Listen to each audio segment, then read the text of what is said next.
करदे करदे पहले 10वें नंबर पर आए, हुण तीजे ते आ चुके हैं। सो हालात बिगड़ते ही जा रहे, कुछ सुधार नज़र नहीं आ रहा इस किस्म का। खास तौर पर अमरीका तो बाद मतलब देख लो भारत तीजे नंबर पर है, ये छोटी मोटी गल नहीं है। आबादी के लिहाज नाल इस गल की संभावना है कि भारत दूजे ते भी जा सकता। अमिताभ बच्चन का करोना पॉजिटिव आने तो बाद किसी का भी आता तो सानू दुख है, कोई भी व्यक्ति है, लेकिन बड़ा कमाल की हैंड है कि रात को उन्होंने नींद आ गई, सवेरे उन्होंने नाश्ता कर लिया, जाके जिमें नाश्ता फिर नहीं करना होंगे, नींद फिर नहीं आनी होंगी। उस ते इल्ज़ाम लाया गया 2018 में कि जिहड़ा ये माओइस्ट है तो मोदी की कतल की साजिश में शामिल सीगा। हालांकि बुजुर्ग कवि है, लोक कवि है, तेलुगू जुबान का, सिर्फ इस करके कि सरकार को सवाल करदा उसको झूठा इल्ज़ाम ला के जेल से सुट दिता है। हुण उहदी ते चर्चा किसने की नहीं। ये जिहड़ा मोदी ने प्रचार किया सी उसके बंदियां ने कि थाल खड़काओ, टल बजाओ, हाँ जी, ये भी ये कुछ करते रहे। उस सारी गल नूं इन्हां ने जिन्हों कहते हैं जस्टिफाई किया, उसकी प्रौढ़ता की। समूह दर्शकों का आवाज़े पंजाब प्रोग्राम तਹਿ दिलों स्वागत है। चैनल पंजाबी ते ग्लोबल पंजाब ते तुसीं प्रोग्राम बड़े प्यार ते मान नाल देखदे हो, तुहाडे हुंगारे लई तਹਿ दिलों शुक्रिया। अज दे इस तारीख दे विच जदों असीं गल्लां कर रहे हां तां कैनेडा जां भारत समेत दुनिया के कोने कोने दे विच करोना वायरस कोविड-19 का प्रकोप लगातार वध रहा तो जिस तरह का माहौल इस वेले बनया होया उस नूं लैके जापदा यह है कि इस समय वध तो वध तहम्मल वरतन की जरूरत है, सावधानी वरतन की जरूरत है। असी इसे कारण ही वार वार ये आखते हैं कि जे 6 फुट की दूरी की गल है, मास्क की गल है, दस्तानिया की गल है, ਜਾਂ ਬਿਮਾਰ ਠਮਾਰ ਕੋਈ ਹੁੰਦਾ ਤਾਂ ਸਿਹਤ ਦੀ ਖਿਆਲ ਰੱਖੋ। ਡਾਕਟਰਸ ਦਾ ਧੰਨਵਾਦ, ਉਹਨਾਂ ਸੰਸਥਾਵਾਂ ਦਾ ਧੰਨਵਾਦ ਜਿਹੜੀ ਸਿਹਤ ਲਈ ਕੰਮ ਭੂਮਿਕਾ ਨਿਭਾ ਰਹੀਆਂ ਨੇ, ਵਧੀਆ ਕਾਰਜ ਕਰ ਰਹੇ ਨੇ। ਉਹਨਾਂ ਲੋਕਾਂ ਦਾ ਧੰਨਵਾਦ ਜਿਹੜੇ ਜਾਨ ਤਲੀ ਤੇ ਧਰ ਕੇ ਗਰੀਬ ਗੁਰਬੇ ਤੇ ਇਸ ਵੇਲੇ ਲੋੜਵੰਦਾਂ ਲਈ ਸੇਵਾਵਾਂ ਨਿਭਾ ਰਹੇ ਨੇ, ਜਿਵੇਂ ਕਿ ਯੂਨਾਈਟਿਡ ਸਿੱਖ ਜਾਂ ਇਸ ਵੇਲੇ ਬਹੁਤ ਹੀ ਵੱਡੀ ਭੂਮਿਕਾ ਜਿਹੜੇ ਹੈ ਖਾਲਸਾ ਏਡ ਬਾਰੇ ਨਿਭਾ ਰਹੇ ਨੇ, ਹੋਰ ਵੀ ਬਹੁਤ ਸਾਰੇ ਨੇ। ਪਰ ਐਨ ਇਸੇ ਮੌਕੇ 'ਤੇ ਵਹਿਮ ਭਰਮ ਦਾ ਮਾਹੌਲ ਵੀ ਬਣਿਆ कि जी करोना जिहड़ा है थालियां खड़का के, मोमबत्तियां जगा के जां फूका मार के असीं भजा देंगे। कईयां ने बड़ा कुछ किया, कई गो करोना गो नूं भाव ये मनते हैं कि इहदा मतलब जा करोना जा। असीं अनुवाद भी जदों करते हैं कई बार साडे ऐसे सोच के ख्यालात के पक्ष होंदे ने जिन्हां नूं पता नहीं हुंदा, असीं भाषा नूं तां दूजी नूं छेड़ लैंदे हां पर अपना जलूस भी कढ लैंदे हां। खैर कमाल की गल ये हुई कि ये सद्दा जदों देश के आगूआं दे वल्लों आउंदा है ਤਾਂ ਉਸ ਵਿੱਚ ਵੱਡੇ ਵੱਡੇ ਕਹਿੰਦੇ ਕਹਾਉਂਦੇ ਬੰਦੇ ਥਾਲੀਆਂ ਖੜਕਾਉਣ ਲੱਗ ਜਾਂਦੇ ਨੇ, ਜਾਂ ਮੋਮਬੱਤੀਆਂ ਜਗਾਉਣ ਲੱਗ ਜਾਂਦੇ ਨੇ, ਜਾਂ ਫਿਰ ਟੱਲੀਆਂ ਵਜਾਉਣ ਲੱਗ ਜਾਂਦੇ ਨੇ। ਉਹਨਾਂ ਦੇ ਵਿੱਚ ਪਿੱਛੇ ਜੇ ਜਦੋਂ ਇਸ ਗੱਲ ਦੀ ਚਰਚਾ ਛਿੜੀ ਤਾਂ ਬੜੇ ਚੋਟੀ ਦੇ ਕਲਾਕਾਰ ਵੀ ਸ਼ਾਮਲ ਹੋਏ, ਜਿਨ੍ਹਾਂ 'ਚ ਅਮਿਤਾਭ ਬੱਚਨ, ਉਹਨਾਂ ਦੇ ਨਾਲ ਨਾਲ ਅਨੁਪਮ ਖੇਰ, ਖੈਰ ਉਹ ਤਾਂ ਉਸ ਸੋਚ ਦੇ ਧਾਰਨੀ, ਉਸ ਨੂੰ ਪ੍ਰਮੋਟ ਕਰ ਰਹੇ ਨੇ, ਹਰੇਕਾਂ ਹੋਰ। ਕਰੋਨਾ ਦੇ ਵਾਸਤੇ ਇਹ ਥਾਲੀਆਂ ਖੜਕਾਉਣਾ ਜਾਂ ਇਹ ਕੌਲੀਆਂ ਖੜਕਾਉਣਾ ਇਹ ਕੀ ਅਸਰ ਰੱਖੇਗਾ, ਜਦਕਿ ਇਹ ਤਾਂ ਬਿਮਾਰੀ ਦੀ ਇਸ ਮਹਾਮਾਰੀ ਨੂੰ ਰੋਕਣ ਲਈ ਸਾਨੂੰ ਮੈਡੀਕਲ ਪ੍ਰਬੰਧ ਕਰਨੇ ਪੈਣਗੇ, ਵਹਿਮਾਂ ਭਰਮਾਂ ਨੂੰ ਨਹੀਂ। ਖੈਰ ਇਹ ਘਟਨਾਵਾਂ ਚੱਲਦੀਆਂ ਰਹੀਆਂ, ਪਰ ਕੀ ਭਾਰਤ ਦੇ ਵਿੱਚ ਇਹਨਾਂ ਕੋਸ਼ਿਸ਼ਾਂ ਦੇ ਨਾਲ ਕਰੋਨਾ ਰੁਕ ਗਿਆ, ਘਟਿਆ? ਨਹੀਂ। ਅੱਜ ਦੁੱਖ ਹੈ ਕਿ ਲਗਾਤਾਰ ਵੱਧ ਰਿਹਾ, ਪਰ ਵੱਧਦੇ ਵੱਧਦੇ ਅੱਜ ਉਸ ਦੇ ਜਿਹੜੇ ਪਸਾਰ ਉਸ ਥਾਂ 'ਤੇ ਵੀ ਪਹੁੰਚ ਗਏ ਨੇ ਜਿਹੜੇ ਸੋਚਦੇ ਸੀ ਕਿ ਸ਼ਾਇਦ ਇਸ ਤਰ੍ਹਾਂ ਕਰੋਨਾ ਰੁਕ ਜਾਏਗਾ। ਭਾਵ ਨਾਮਵਰ ਜਿਹੜੇ ਵਿਅਕਤੀ ਨੇ ਉਹ ਕਰੋਨਾ ਪੋਜ਼ਿਟਿਵ ਦੇ ਉਹਨਾਂ ਦੇ ਵਿੱਚ ਅੰਸ਼ ਪਾਏ ਗਏ ਨੇ। ਹੁਣ ਇੱਥੇ ਕਹਾਣੀ ਬਦਲ ਰਹੀ ਹੈ ਕਿ ਜਦੋਂ ਉਹਨਾਂ ਦਾ ਨਾਮ ਜ਼ਿਕਰ ਇਹਨਾਂ ਦੇ ਵਿੱਚ ਆਉਣਾ ਸ਼ੁਰੂ ਹੋਇਆ ਤਾਂ ਹੁਣ ਉਹਨਾਂ ਦੇ ਪ੍ਰਤੀ, ਉਹਨਾਂ ਦੀ ਪ੍ਰਮੋਸ਼ਨ ਜਾਂ ਉਹਨਾਂ ਦੇ ਪ੍ਰਤੀ ਜੋ ਹਾਲਾਤ ਨੇ ਕਿਸ ਤਰ੍ਹਾਂ ਮੋੜ ਲੈ ਰਹੇ ਨੇ, ਉਹਨਾਂ ਦਾ ਨਾਂ ਕਿੰਨਾ ਚਮਕਾਇਆ ਜਾ ਰਿਹਾ ਹੈ, ਇਸ ਗੱਲ ਨੂੰ ਛੱਡ ਕੇ ਕਿ ਕਰੋਨਾ ਦੇ ਰੋਗਾਂ ਦਾ ਇਸ ਵੇਲੇ ਇਲਾਜ ਦੀ ਜ਼ਰੂਰਤ ਹੈ, ਉਹਨਾਂ ਨੂੰ ਪ੍ਰਮੋਟ ਕੀਤਾ ਜਾ ਰਿਹਾ ਹੈ। ਇਸ ਵਿਸ਼ੇ 'ਤੇ ਅੱਜ ਵਿਸ਼ੇਸ਼ ਗੱਲਬਾਤ ਹੋਏਗੀ ਅਤੇ ਸਾਡੇ ਮਹਿਮਾਨ ਇਸ ਵੇਲੇ ਸ਼ਾਮਲ ਨੇ ਸਟੂਡੀਓ 'ਚ ਗੁਰਪ੍ਰੀਤ ਸਿੰਘ, ਜੋ ਕਿ ਜਾਣਕਾਰੀ ਲੈ ਕੇ ਹਾਜ਼ਰ ਨੇ। ਜੀ ਆਇਆਂ ਨੂੰ ਗੁਰਪ੍ਰੀਤ ਸਿੰਘ ਜੀ, ਸਵਾਗਤ ਹੈ। बहुत शुक्रिया गुरिंदर सिंह जी, धन्यवाद तुहाडा। शुक्रिया जी। पहला तो ये दसो कि अज जो असी इस वेले गल कर रहे हैं करोना के प्रभाव की, दुनिया भर के जिहड़ा इस वेले हाल बनया होया, थोड़ा उस ते रोशनी पाओ। हाल तो जी दिनों दिन माड़ा ही हो रहा जी। तो भारत में तो देख लो कि 8 लाख तो ऊपर अंकड़ा पार हो गया केसां दा, और पिछले जिहड़ा 24 घंटे दौरान 5000 होर मौतां होईयां, दुनिया भर च बहुत ज़्यादा अनेकां होर केस सामने आए। भारत तीजे नंबर ते इस वेले ਜਿਹੜਾ ਲੋਕਾਂ ਨੂੰ ਜਿਹੜੇ ਸਾਡੇ ਕਿਉਂਕਿ ਸੁਣਨ ਵਾਲੇ ਬਹੁਤੇ ਭਾਰਤੀ ਬੋਲਦੇ ਨੇ, ਪੰਜਾਬੀ ਨੇ, ਉਹਨਾਂ ਨੂੰ ਇਸ ਗੱਲ ਦਾ ਸਰੋਕਾਰ ਬਹੁਤ ਜ਼ਿਆਦਾ ਜੀ। ਪਹਿਲਾਂ ਤਾਂ ਬੜੀਆਂ ਟਾਰਾਂ ਮਾਰੀ ਗਏ ਨੇ ਕਿ WHO ਦੀ ਰਿਪੋਰਟਾਂ ਆ ਰਹੀਆਂ ਕਿ ਬਹੁਤ ਵਧੀਆ ਕੰਮ ਚੱਲ ਰਿਹਾ, ਲਾਕਡਾਊਨ ਦੇ ਪ੍ਰਭਾਵ ਬੜਾ ਤਗੜਾ ਕਰਦਿਆਂ ਕਰਦਿਆਂ ਪਹਿਲਾਂ 10ਵੇਂ ਨੰਬਰ ਤੇ ਆਏ, ਹੁਣ ਤੀਜੇ ਤੇ ਆ ਚੁੱਕੇ ਨੇ। ਸੋ ਹਾਲਾਤ ਵਿਗੜਦੇ ਹੀ ਜਾ ਰਹੇ, ਕੋਈ ਸੁਧਾਰ ਨਜ਼ਰ ਨਹੀਂ ਆ ਰਿਹਾ ਉਸ ਕਿਸਮ ਦਾ। ਜੀ ਜੀ ਖਾਸ ਤੌਰ ਤੇ ਅਮਰੀਕਾ ਤੋਂ ਬਾਅਦ ਮਤਲਬ ਵੇਖ ਲਓ ਭਾਰਤ ਤੀਜੇ ਨੰਬਰ ਤੇ ਹੈ, ਇਹ ਛੋਟੀ ਮੋਟੀ ਗੱਲ ਨਹੀਂ ਹੈ। ਆਬਾਦੀ ਦੇ ਲਿਹਾਜ਼ ਨਾਲ ਇਸ ਗੱਲ ਦੀ ਸੰਭਾਵਨਾ ਹੈ ਕਿ ਭਾਰਤ ਦੂਜੇ ਤੇ ਵੀ ਜਾ ਸਕਦਾ, ਤੇ ਅਸੀਂ ਤਾਂ ਉਮੀਦ ਕਰਦੇ ਹਾਂ ਕਿ ਇਸ ਤਰ੍ਹਾਂ ਨਾ ਹੋਵੇ। ਪਰ ਇਹ ਜਿੱਦਾਂ ਦੀ ਆਬਾਦੀ ਹੈ, ਨਹੀਂ ਟੈਸਟ ਪੂਰੇ ਹੋ ਰਹੇ, ਜੇ ਹੋ ਰਹੇ ਤਾਂ ਨਵੇਂ ਕੇਸ ਸਾਹਮਣੇ ਆ ਰਹੇ ਆ, ਤੇ ਗਿਣਤੀ ਉੱਪਰ ਥੱਲੇ ਹੋ ਰਹੀ ਹੈ, ਔਰ ਅਜੇ ਤੱਕ ਉਸ ਦਾ ਟੀਕਾ ਨਹੀਂ ਕੱਢਿਆ ਗਿਆ। ਟੀਕਾ ਕੱਢੇ ਬਿਨਾਂ ਇਲਾਜ ਹੋਣਾ ਵੀ ਨਹੀਂਗਾ। ਹੁਣ WHO ਦੇ 2 ਮਾਹਰ ਚੀਨ ਪਹੁੰਚੇ ਨੇ ਪਤਾ ਲਾਉਣ ਲਈ ਕਿ ਮੂਲ ਕਾਰਨ ਕੀ ਹੈ ਬਿਮਾਰੀ ਦਾ, ਤਾਂ ਜੋ ਉਸ ਤੱਕ ਕੋਈ ਇਸ ਦੀ ਕਾਰਡ ਲੱਭੀ ਜਾ ਸਕੇ। ਸੋ ਅਜੇ ਹਾਲਾਤ ਮਤਲਬ ਜਿਹੜੇ ਕੋਈ ਬਹੁਤੇ ਸਾਜ਼ਗਾਰ ਨਜ਼ਰ ਨਹੀਂ ਆ ਰਹੇ, ਔਰ ਜਿਹੜਾ ਅਰਥਚਾਰੇ ਤੇ ਅਸਰ ਪੈ ਰਿਹਾ ਉਹ ਵੱਖਰਾ, ਔਰ ਜਿੱਥੇ ਲੋਕਾਂ ਦੀਆਂ ਜਾਨਾਂ ਜਾ ਰਹੀਆਂ ਉਹ ਵੱਖਰਾ ਵਿਸ਼ਾ। ਸੋ ਲਗਾਤਾਰ ਅਸੀਂ ਵੇਖ ਰਹੇ ਕਿ ਹਾਲਾਤ ਜਿਹੜੇ ਇਸ ਵੇਲੇ ਜਿਹੜੇ ਕੋਈ ਉਸ ਵਿੱਚ ਕੋਈ ਬਹੁਤ ਵੱਡੇ ਸੁਧਾਰ ਹੁੰਦੇ ਨਜ਼ਰ ਨਹੀਂ ਆ ਰਹੇ, ਪਰ ਇਹ ਕਿ ਉਮੀਦ ਨਹੀਂ ਛੱਡਣੀ ਚਾਹੀਦੀ। ਡਾਕਟਰਾਂ ਨੇ ਜਿਵੇਂ ਤੁਸੀਂ ਆਪਣੀ ਇੰਟਰੋਡਕਸ਼ਨ 'ਚ ਕਿਹਾ, ਜਾਨ ਤਲੀ ਤੇ ਧਰ ਕੇ ਉਹ ਜਾਨ ਜੋਖਮ 'ਚ ਪਾਈ ਹੋਈ ਹੈ, ਲੋਕਾਂ ਦਾ ਇਲਾਜ ਵੀ ਕਰ ਰਹੇ ਨੇ, ਡਾਕਟਰ ਵੀ ਕਈ ਮਰੇ ਨੇ। ਬਿਲਕੁਲ। ਔਰ ਉਹਨਾਂ ਦੀ ਪੂਰੀ ਕੋਸ਼ਿਸ਼ ਹੈ ਕਿ ਇਸ ਦਾ ਇਲਾਜ ਕੱਢਿਆ ਜਾਵੇ, ਛੇਤੀ ਤੋਂ ਛੇਤੀ ਲੋਕਾਂ ਨੂੰ ਰਾਹਤ ਦਿੱਤੀ ਜਾਵੇ। ਕਈ ਥਾਵਾਂ ਤੇ ਬਹੁਤ ਵਧੀਆ ਇੰਤਜ਼ਾਮ ਕੀਤੇ ਗਏ ਨੇ ਤਾਂ ਜੋ ਬਿਮਾਰੀ ਫੈਲਣ ਤੋਂ ਰੋਕਿਆ ਜਾਵੇ, ਜਿਹੜੀ ਚੜ੍ਹਾਈ ਸੀਗੀ ਉਸ ਨੂੰ ਘਟਾਇਆ ਜਾਵੇ। ਪਰ ਫਿਰ ਵੀ ਮਤਲਬ ਹਾਲਾਤ ਕਈ ਥਾਵਾਂ ਤੇ ਬਸੋਂ ਬਾਹਰ ਹੁੰਦੇ ਨੇ ਦਿਸਦੇ। ਅੱਜ ਦੀ ਤਾਰੀਖ ਦੇ ਵਿੱਚ ਕੁੱਲ ਇੰਡੀਆ ਦਾ ਮੀਡੀਆ ਇੱਕਾ ਦੁੱਕਾ ਜਿਹੜੇ ਅਗਾਂਹ ਵਧੂ ਉਹਨਾਂ ਨੂੰ ਛੱਡ ਕੇ ਉਹਦੇ ਮੈਂ ਤਸਵੀਰਾਂ ਦੇਖ ਰਿਹਾ, ਕੁਝ ਤਸਵੀਰਾਂ ਜਿਹੜੀਆਂ ਅਸੀਂ ਦਰਸ਼ਕਾਂ ਨਾਲ ਵੀ ਸਾਂਝੀਆਂ ਕਰਾਂਗੇ। ਉਹਨਾਂ ਦੇ ਹੈਡਿੰਗ ਅਜੀਬ ਕਿਸਮ ਦੇ ਨੇ। ਉਹਨਾਂ ਤਸਵੀਰਾਂ ਦੇ ਵਿੱਚ ਮੈਂ ਹੈਡਿੰਗ ਪੜ੍ਹ ਰਿਹਾ ਸੀ, ਅਮਿਤਾਭ ਬੱਚਨ ਦਾ ਕਰੋਨਾ ਪੋਜ਼ਿਟਿਵ ਆਉਣ ਤੋਂ ਬਾਅਦ ਕਿਸੇ ਦਾ ਵੀ ਆਉਂਦਾ ਤਾਂ ਸਾਨੂੰ ਦੁੱਖ ਹੈ, ਕੋਈ ਵੀ ਵਿਅਕਤੀ ਹੈ, ਲੇਕਿਨ ਬੜਾ ਕਮਾਲ ਦੀ ਹੈਡਿੰਗ ਹੈ ਕਿ ਰਾਤ ਨੂੰ ਉਹਨਾਂ ਨੂੰ ਨੀਂਦ ਆ ਗਈ, ਸਵੇਰੇ ਉਹਨਾਂ ਨੇ ਨਾਸ਼ਤਾ ਕਰ ਲਿਆ, ਜਾ ਕੇ ਜਿਵੇਂ ਨਾਸ਼ਤਾ ਫੇਰ ਨਹੀਂ ਕਰਨਾ ਹੁੰਦਾ, ਨੀਂਦ ਫੇਰ ਨਹੀਂ ਆਉਣੀ ਹੁੰਦੀ। ਕੀ ਲੱਗਦਾ ਹੈ ਕਿ ਇਸ ਤਰ੍ਹਾਂ ਦੀਆਂ ਸੁਰਖੀਆਂ ਕੱਢ ਕੇ ਜਾਂ ਉਹਨਾਂ ਦਾ ਕੁੱਲ ਮੀਡੀਆ ਜਿਸ ਤਰ੍ਹਾਂ ਪ੍ਰਚਾਰ ਕਰ ਰਿਹਾ, ਪੋਲੀਟੀਸ਼ੀਅਨ ਪ੍ਰਚਾਰ ਕਰ ਰਹੇ ਆ, ਤੇ ਉਹ ਮਿੰਟ ਤੇ ਕਿ ਦੇਖੋ ਜੀ ਇਹ ਸਾਰਾ ਕੁਝ ਚੱਲ ਰਿਹਾ, ਕਰੋਨਾ ਪੋਜ਼ਿਟਿਵ ਦੇ ਲੱਛਣ ਪਾਏ ਗਏ, ਇਹ ਬਿਲਕੁਲ ਦੁਖਦਾਈ ਹੈ। ਪਰ ਲੱਖਾਂ ਲੋਕ ਇਸ ਵੇਲੇ ਜਿਵੇਂ ਤੁਸੀਂ ਗਿਣਤੀ ਦੱਸੀ ਹੈ ਉਸ ਦੇ ਨਾਲ ਪੀੜਤ ਨੇ। ਇਹਦਾ ਮਤਲਬ ਕਰੋਨਾ ਨੇ ਤਾਂ ਵਿਤਕਰਾ ਕੀਤਾ ਨਹੀਂ ਲਪੇਟ 'ਚ ਲੈਣ ਵੇਲੇ, ਪਰ ਇੱਥੇ ਵੀ ਇੱਕ ਅਜੀਬ ਕਿਸਮ ਦਾ ਸ਼ੋਸ਼ੇਬਾਜ਼ੀ ਦਾ ਮਾਹੌਲ ਬਣਿਆ ਹੋਇਆ। ਉਹਦੇ ਬਾਰੇ ਕੀ ਕਹਿਣਾ ਚਾਹੋਗੇ? ਦੇਖੋ, ਅਮਿਤਾਭ ਬੱਚਨ ਕੋਈ ਸ਼ੱਕ ਨਹੀਂ ਕਿ ਬਹੁਤ ਵੱਡਾ ਨਾਂ ਆ ਜੀ, ਬਹੁਤ ਵੱਡੇ ਨੇਤਾ ਨੇ, ਅਭਿਨੇਤਾ ਨੇ, ਤੇ ਪਰ ਨੇਤਾ ਵੀ ਨੇ, ਕਿਉਂਕਿ ਪਹਿਲਾਂ ਪੋਲਿਟਿਕਸ ਵੀ ਮੂੰਹ ਮਾਰ ਚੁੱਕੇ ਆ। ਬਿਲਕੁਲ। MP ਵੀ ਰਹਿ ਚੁੱਕੇ ਕਾਂਗਰਸ ਪਾਰਟੀ ਦੇ। ਸੋ ਇਸ ਕਰਕੇ ਉਹਨਾਂ ਨੂੰ ਅਭਿਨੇਤਾ ਜਾਂ ਨੇਤਾ ਦੋਨੇ ਵਿਸ਼ੇਸ਼ਣ ਦਿੱਤੇ ਜਾ ਸਕਦੇ ਜੀ। ਇਸ 'ਚ ਕੋਈ ਸ਼ੱਕ ਨਹੀਂ ਕਿ ਚਲੋ ਨਾਂ ਉਹਨਾਂ ਦਾ ਬਣਿਆ ਹੋਇਆ, ਪਰ ਜਗ ਹਸਾਈ ਇਸ ਗੱਲ ਕਰਕੇ ਹੋ ਰਹੀ ਹੈ ਕਿ ਵੀ ਇੱਕ ਵਿਅਕਤੀ ਵਿਸ਼ੇਸ਼ ਦੀ ਖਬਰਾਂ ਤੁਸੀਂ ਬਾਰ-ਬਾਰ ਲਈ ਚੱਲੋ ਕਿਵੇਂ, ਤੇ ਉਹ ਆਪਣਾ ਜਲੂਸ ਤੁਸੀਂ ਨਾਲੇ ਖਬਰਾਂ ਵੀ ਕਿਵੇਂ ਕਿ ਨਾਸ਼ਤਾ ਕਰ ਲਿਆ, ਰਾਤ ਨੂੰ ਸੌਂ ਗਏ, ਉਹਦਾ ਮਿਆਰ ਕੀ ਖਬਰਾਂ ਦਾ? ਕਮਾਲ ਹੈ। ਇੱਕ ਵਿਅਕਤੀ ਹੈ, ਉਹਨੇ ਨਾਸ਼ਤਾ ਵੀ ਕਰਨਾ, ਉਹਨੇ ਰਾਤ ਨੂੰ ਸੌਣਾ ਵੀ ਹੈ, ਇਹ ਤਾਂ ਕੋਈ ਸੈਂਸ ਨਹੀਂ ਬਣਦੀ। ਹੋਰ ਵੀ ਬਹੁਤ ਕੁਝ ਕਰਨਾ, ਫਿਰ ਸਾਰਾ ਕੁਝ ਲਿਖੋਗੇ। ਜੇ ਖਬਰਾਂ ਦੇਣੀਆਂ ਤੇ ਇਹ ਦਿਓ ਵੀ ਕਿੰਨੇ ਲੋਕ ਅੱਜ ਭੁੱਖੇ ਢਿੱਡ ਸੁੱਤੇ ਆ, ਕਿੰਨੇ ਲੋਕ ਬਿਨਾਂ ਛੱਤ ਦੇ ਬਾਹਰ ਸੁੱਤੇ ਆ, ਕਿੰਨੇ ਲੋਕ ਨੇ ਜਿਨ੍ਹਾਂ ਨੇ ਅੱਜ ਸਵੇਰ ਦਾ ਨਾਸ਼ਤਾ ਨਹੀਂ ਕੀਤਾ, ਕਿੰਨੇ ਲੋਕ ਨੇ ਜਿਨ੍ਹਾਂ ਨੇ ਦਿਹਾੜੀ ਦੀਆਂ 2 ਟਾਈਮ ਦੀ ਰੋਟੀ ਛੱਡ ਕੇ ਸਿਰਫ ਰਾਤ ਦੀ ਰੋਟੀ 'ਤੇ ਆਪਣਾ ਗੁਜ਼ਾਰਾ ਕੀਤਾ। ਇਹੋ ਜਿਹੀ ਕੋਈ ਖਬਰ ਲਿਆਓ ਤਾਂ ਪਤਾ ਲੱਗੇ ਕਿ ਵੀ ਹਾਂ ਵੀ ਮੀਡੀਆ ਕੰਮ ਕਰ ਰਿਹਾ। ਜਿਹੜਾ ਪਹਿਲਾਂ ਹੀ ਖਾਂਦੇ ਪੀਂਦੇ ਟੱਬਰ ਤੋਂ ਇੱਕ ਅਭਿਨੇਤਾ ਜਿਹਦਾ ਨਾਂ ਚਮਕ ਰਿਹਾ ਦੁਨੀਆ ਦੇ ਵਿੱਚ ਸੂਰਜ ਵਾਂਗੂ, ਉਹਦੀ ਚਰਚਾ ਕਰ ਕਰਕੇ ਤੁਸੀਂ ਅਖਬਾਰਾਂ ਦੇ ਮਤਲਬ ਜਿਹੜੇ ਕਾਲਮ ਭਰਦੇ ਹੋ, ਇਹ ਤਾਂ ਮਤਲਬ ਪੱਤਰਕਾਰੀ ਦਾ ਕੋਈ ਲੈਵਲ ਨਾ ਹੋਇਆ। ਇੱਕ ਦਿਨ ਹੋਇਆ, 2 ਦਿਨ ਹੋਇਆ, ਚਲੋ ਠੀਕ ਹੈ। ਅਮਿਤਾਭ ਬੱਚਨ ਨੂੰ ਕਰੋਨਾ ਹੋਇਆ, ਨਾ ਸਿਰਫ ਅਮਿਤਾਭ ਨੂੰ ਹੋਇਆ, ਉਸਦੇ ਪੁੱਤਰ ਨੂੰ ਹੋਇਆ, ਉਸਦੀ ਨੂੰਹ ਨੂੰ ਹੋਇਆ, ਅਗਾਂਹ ਉਸਦੀ ਪੋਤੀ ਨੂੰ ਵੀ ਹੋ ਗਿਆ, ਖਬਰਾਂ ਲੱਗ ਗਈਆਂ। ਪਰ ਜਿੱਦਾਂ ਇਹ ਘੜੀਸਿਆ ਜਾ ਰਿਹਾ ਗੱਲ ਨੂੰ, ਇਹ ਆਪਣੇ ਆਪ 'ਚ ਬਹੁਤ ਇੱਕ ਪਰੇਸ਼ਾਨ ਕਰਨ ਵਾਲੀ ਗੱਲ ਆ। ਇਸ ਦੇ ਵਿੱਚ ਪੱਤਰਕਾਰੀ ਦੇ ਮਿਆਰ ਦੇ ਉੱਤੇ ਸਵਾਲ ਖੜੇ ਹੁੰਦੇ ਕਿ ਤੁਹਾਨੂੰ ਆਪਣੀ ਸਾਰੀ ਤਾਕਤ ਇਸ ਗੱਲ ਤੇ ਝੋਕਣੀ ਚਾਹੀਦੀ ਹੈ ਕਿ ਕੀ ਜਿਹੜੇ ਗਰੀਬ ਗੁਰਬੇ ਨੂੰ ਇਲਾਜ ਮਿਲ ਰਿਹਾ ਨਹੀਂ ਮਿਲ ਰਿਹਾ, ਜਿਨ੍ਹਾਂ ਦੇ ਰੁਜ਼ਗਾਰ ਖੁੱਸ ਗਏ ਆ, ਉਹਨਾਂ ਦੇ ਰੁਜ਼ਗਾਰ ਦਾ ਕੀ ਸਾਧਨ ਆ, ਉਹ ਕਿਵੇਂ ਸੌ ਰਹੇ ਨੇ, ਨਾਸ਼ਤੇ ਦਾ ਕੋਈ ਪ੍ਰਬੰਧ ਉਹਨਾਂ ਦਾ ਹੈ ਜਾਂ ਨਹੀਂ ਹੈ, ਰਾਤ ਦੀ ਰੋਟੀ ਦਾ ਪ੍ਰਬੰਧ ਹੈ ਜਾਂ ਨਹੀਂ ਹੈ। ਇਹ ਬਹੁਤ ਹੀ ਮਤਲਬ ਇੱਕ ਨੀਵੇਂ ਪੱਧਰ ਦੀ ਪੱਤਰਕਾਰੀ ਮੈਂ ਕਹੂੰਗਾ। ਔਰ ਮੈਂ ਤਾਂ ਇਸ ਗੱਲੋਂ ਵੀ ਪਰੇਸ਼ਾਨ ਹਾਂ ਕਿ ਮੈਂ ਵੇਖਦਾ ਸੀ ਇੰਟਰਨੈਸ਼ਨਲ ਲੈਵਲ 'ਤੇ ਵੀ ਇਸ ਖਬਰ ਦਾ ਇਸ ਤਰ੍ਹਾਂ ਨੋਟਿਸ ਲਿਆ ਗਿਆ ਜਿਵੇਂ ਬਹੁਤ ਵੱਡੀ ਖਬਰ ਹੋਵੇ। BBC, ਅਲ ਜਜ਼ੀਰਾ, CBC, ਇੱਥੋਂ ਕੈਨੇਡਾ ਦੀ ਗੱਲ ਕਰੀਏ, ਗਲੋਬਲ, ਕੋਈ ਮੀਡੀਆ ਆਊਟਲੈਟ ਨਹੀਂ ਸੀ ਜਿਸ ਨੇ ਅਮਿਤਾਭ ਬੱਚਨ ਦੀ ਬਿਮਾਰੀ ਦਾ ਨੋਟਿਸ ਨਾ ਲਿਆ ਹੋਵੇ, ਵਿਚ ਇਜ਼ ਫਾਈਨ। ਉਹ ਸਟਾਰ ਹੈ, ਠੀਕ ਹੈ, ਲੈ ਲਿਆ। ਪਰ ਸਵਾਲ ਇਹ ਪੈਦਾ ਹੁੰਦਾ ਕਿ ਇੱਕ ਹੋਰ ਕਵੀ ਹੈ, ਅੱਗੇ ਵਧੂ ਕਵੀ, 81 ਸਾਲਾਂ ਦਾ ਬਜ਼ੁਰਗ, ਵਾਰਾ ਰਾਓ, ਸਿਰਫ ਇਸ ਕਰਕੇ ਕਿ ਸਥਾਪਤੀ ਨੂੰ ਸਵਾਲ ਕਰਦਾ ਸੀਗਾ। ਜੇ ਜੇਲ੍ਹ 'ਚ ਉਹਨੂੰ ਸਾੜ ਰਹੇ ਹੋ, ਬਿਮਾਰੀਆਂ ਚਿਮੜੀਆਂ ਹੋਈਆਂ, ਮਰਨ ਕਿਨਾਰੇ ਪਿਆ, ਪਹਿਲਾਂ ਤਾਂ ਉਹਨੂੰ ਇਲਾਜ ਵੀ ਦਵਾਉਣ ਨੂੰ ਤਿਆਰ ਨਹੀਂ ਸੀ ਸਰਕਾਰ, ਹੁਣ ਕਿਤੇ ਹਸਪਤਾਲ ਉਹਨੂੰ ਪਹੁੰਚਾਇਆ ਕਿ ਉਹਨੂੰ ਇਲਾਜ ਮਿਲੇ, ਕਿਉਂਕਿ ਉਹ ਬੇਹੋਸ਼ ਵੀ ਹੋ ਗਿਆ ਸੀ।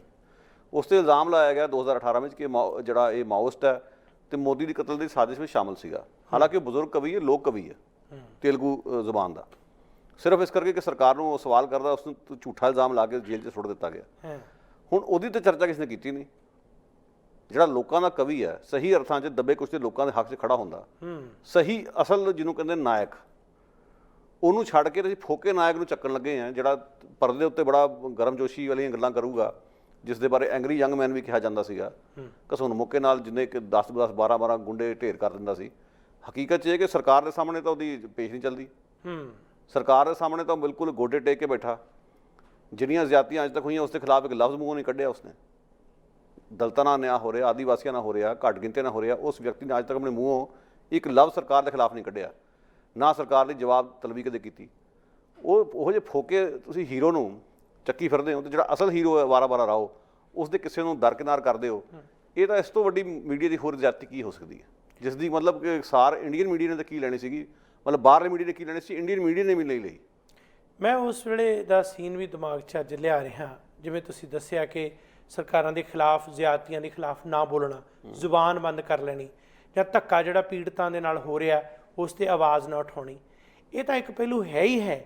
ਇੱਕ ਸਮਾਂ ਉਹ ਵੀ ਆਇਆ ਜਿਸ ਸਮੇਂ ਖੁਦ ਇਹ ਅਮਿਤਾਭ ਬੱਚਨ, ਇਸ ਦਾ ਨਾਂ ਉਸ ਚਰਚਾ ਦੇ ਵਿੱਚ ਆਇਆ ਕਿ ਜਦੋਂ ਜ਼ਿਆਦਤੀਆਂ ਕਰਨ ਵਾਲੇ ਲੋਕ ਜ਼ਿਆਦਤੀਆਂ ਕਰ ਰਹੇ ਸਨ, ਆਵਾਜ਼ ਬੰਦ ਹੀ ਨਹੀਂ ਕੀਤੀ, ਬਲਕਿ ਉਹਨਾਂ ਦੇ ਹੱਕ ਦੇ ਵਿੱਚ ਤੇ ਲੋਕਾਂ ਦੇ ਖਿਲਾਫ ਆਵਾਜ਼ ਉਠਾਈ। ਤੇ ਉਹ ਸਮਾਂ ਸੀ 1984 ਸਿੱਖ ਨਸਲਕੁਸ਼ੀ ਦਿੱਲੀ ਦੇ ਵਿੱਚ ਜਦੋਂ ਕਤਲੇਆਮ ਹੋਇਆ। ਖੂਨ ਕਾ ਬਦਲਾ ਖੂਨ ਨਾਰੇ ਅੱਜ ਵੀ ਪੀੜਤ ਵਿਕਟਮ ਤੇ ਉਹਨਾਂ ਦੇ ਵਿੱਚੋਂ ਵਿਟਨੈਸ ਜਿਹੜੇ ਆ, ਉਹਨਾਂ ਨੇ ਬਕਾਇਦਾ ਕਿਹਾ, ਤੇ ਉਹਨਾਂ ਨੂੰ ਇਸ ਗੱਲ ਦੇ ਲਈ ਰੋਲਿਆ ਗਿਆ ਕਿ ਏਡੇ ਵੱਡੇ ਬੰਦੇ ਤੇ ਤੁਸੀਂ ਇਲਜ਼ਾਮ ਲਾ ਰਹੇ ਹੋ, ਇਸ ਦੀ ਜਿਹੜੀ ਆ ਬਿਲਕੁਲ ਇਸ 'ਤੇ ਕਿੰਤੂ ਪਰੰਤੂ ਨਾ ਕੀਤਾ ਜਾਏ। ਤੇ ਜਿਹੜੇ ਪੀੜਤ ਨੇ ਉਹਨਾਂ ਨੇ ਕਰਨਾ, ਉਹ ਕਿਉਂ ਨਾ ਕਰਨਗੇ। ਉਸ ਵੇਲੇ ਜਦੋਂ ਰਾਜੀਵ ਗਾਂਧੀ ਤੇ ਅਮਿਤਾਭ ਬੱਚਨ, ਇਹ ਦੋਨੇ ਹੀ ਸ਼ਾਇਦ ਆਪਣੇ ਆਪ ਨੂੰ, ਇਹ ਵੀ ਇੰਦਰਾ ਗਾਂਧੀ ਦਾ ਮਤਮੰਨਾ ਪੁੱਤਰ ਹੀ ਸਮਝਦਾ ਸੀ, ਤੇ ਉਸ ਵੇਲੇ ਜਿਵੇਂ ਹੱਕ 'ਚ ਬੋਲਿਆ। ਤੇ ਜਦੋਂ ਲੋਕਾਂ ਨੇ ਸਵਾਲ ਕੀਤਾ ਤੇ ਇਹ ਕਿਹਾ ਕਿ ਮੈਂ ਤਾਂ ਤੇਜੀ ਬੱਚਨ ਦਾ ਪੁੱਤਰ ਆ, ਮੇਰੀ ਤਾਂ ਮਾਂ ਪੰਜਾਬਣ ਸੀ। ਪਰ ਇਹਦੇ ਨਾਲ ਫਰਕ ਕੀ ਪੈਂਦਾ ਕਿ ਜਦੋਂ ਜ਼ੁਲਮ ਹੋ ਰਿਹਾ ਸੀ ਉਸ ਵੇਲੇ ਤੁਸੀਂ ਜ਼ਾਲਮ ਧਿਰ ਨਾਲ ਖੜੇ ਸੀ ਜਾਂ ਪੀੜਤ ਨਾਲ, ਤੇ ਉਸ ਵੇਲੇ ਤੁਸੀਂ ਉਹਨਾਂ ਦੇ ਹੱਕ ਦੇ ਵਿੱਚ ਬੋਲੇ ਜਿਹੜੇ ਜ਼ੁਲਮ ਕਰ ਰਹੇ ਸੀ। ਅੱਜ ਜਦੋਂ ਇੱਕ ਹੀਰੋ ਬਣਾ ਕੇ ਉਸ ਦਾ ਇਹ ਬਿਮਾਰੀ ਨੂੰ ਵੀ ਇਉਂ ਪੇਸ਼ ਕੀਤਾ ਜਾ ਰਿਹਾ ਜਿਵੇਂ ਉਡੀਕ ਹੀ ਸੀ ਕਿ ਕਦੇ ਇਹੋ ਜਿਹੀ ਖਬਰ ਆਏ ਤੇ ਅਸੀਂ ਫਿਰ ਲਾਵਾਂਗੇ, ਉਸ ਗੱਲ ਦੇ ਨਾਲ ਆਮ ਜਿਹੜੇ ਲੋਕ ਆ ਉਹਨਾਂ ਦੇ ਮਨਾਂ ਨੂੰ ਸੱਟ ਵੱਜ ਰਹੀ ਹੈ। ਅਮਿਤਾਭ ਬੱਚਨ ਜਿਹੜਾ ਹੈ ਨਾ, ਉਸ ਦੇ ਬਾਰੇ ਸਾਬਤ ਤਾਂ ਨਹੀਂ ਹੋਇਆ ਕਿ 84 ਦੇ ਕਤਲੇਆਮ 'ਚ ਸਿੱਧੀ ਦੀ ਭੂਮਿਕਾ ਸੀ ਜਾਂ ਨਹੀਂ ਸੀ, ਪਰ ਇਹ 2-3 ਗੱਲਾਂ ਕਰਨ ਵਾਲੀਆਂ ਜੀ, ਔਰ ਲੋਕਾਂ ਨੂੰ ਵੀ ਸੁਣਨੀਆਂ ਚਾਹੀਦੀਆਂ ਗੱਲਾਂ, ਸਮਝਣੀਆਂ ਵੀ ਚਾਹੀਦੀਆਂ। ਪਹਿਲੀ ਗੱਲ ਹੈ ਕਿ ਉਸ ਕਤਲੇਆਮ ਵਿੱਚ ਕਾਂਗਰਸ ਸਿੱਧੇ ਤੌਰ 'ਤੇ ਸ਼ਾਮਲ ਸੀਗੀ। ਹਾਂਜੀ, ਸੱਤਾਧਾਰੀ ਪਾਰਟੀ ਹੋਣ ਕਰਕੇ ਉਸ ਦੇ ਉੱਤੇ ਸਿੱਧੀ ਜ਼ਿੰਮੇਵਾਰੀ ਇਸ ਗੱਲ ਦੀ ਆਉਂਦੀ ਹੈ।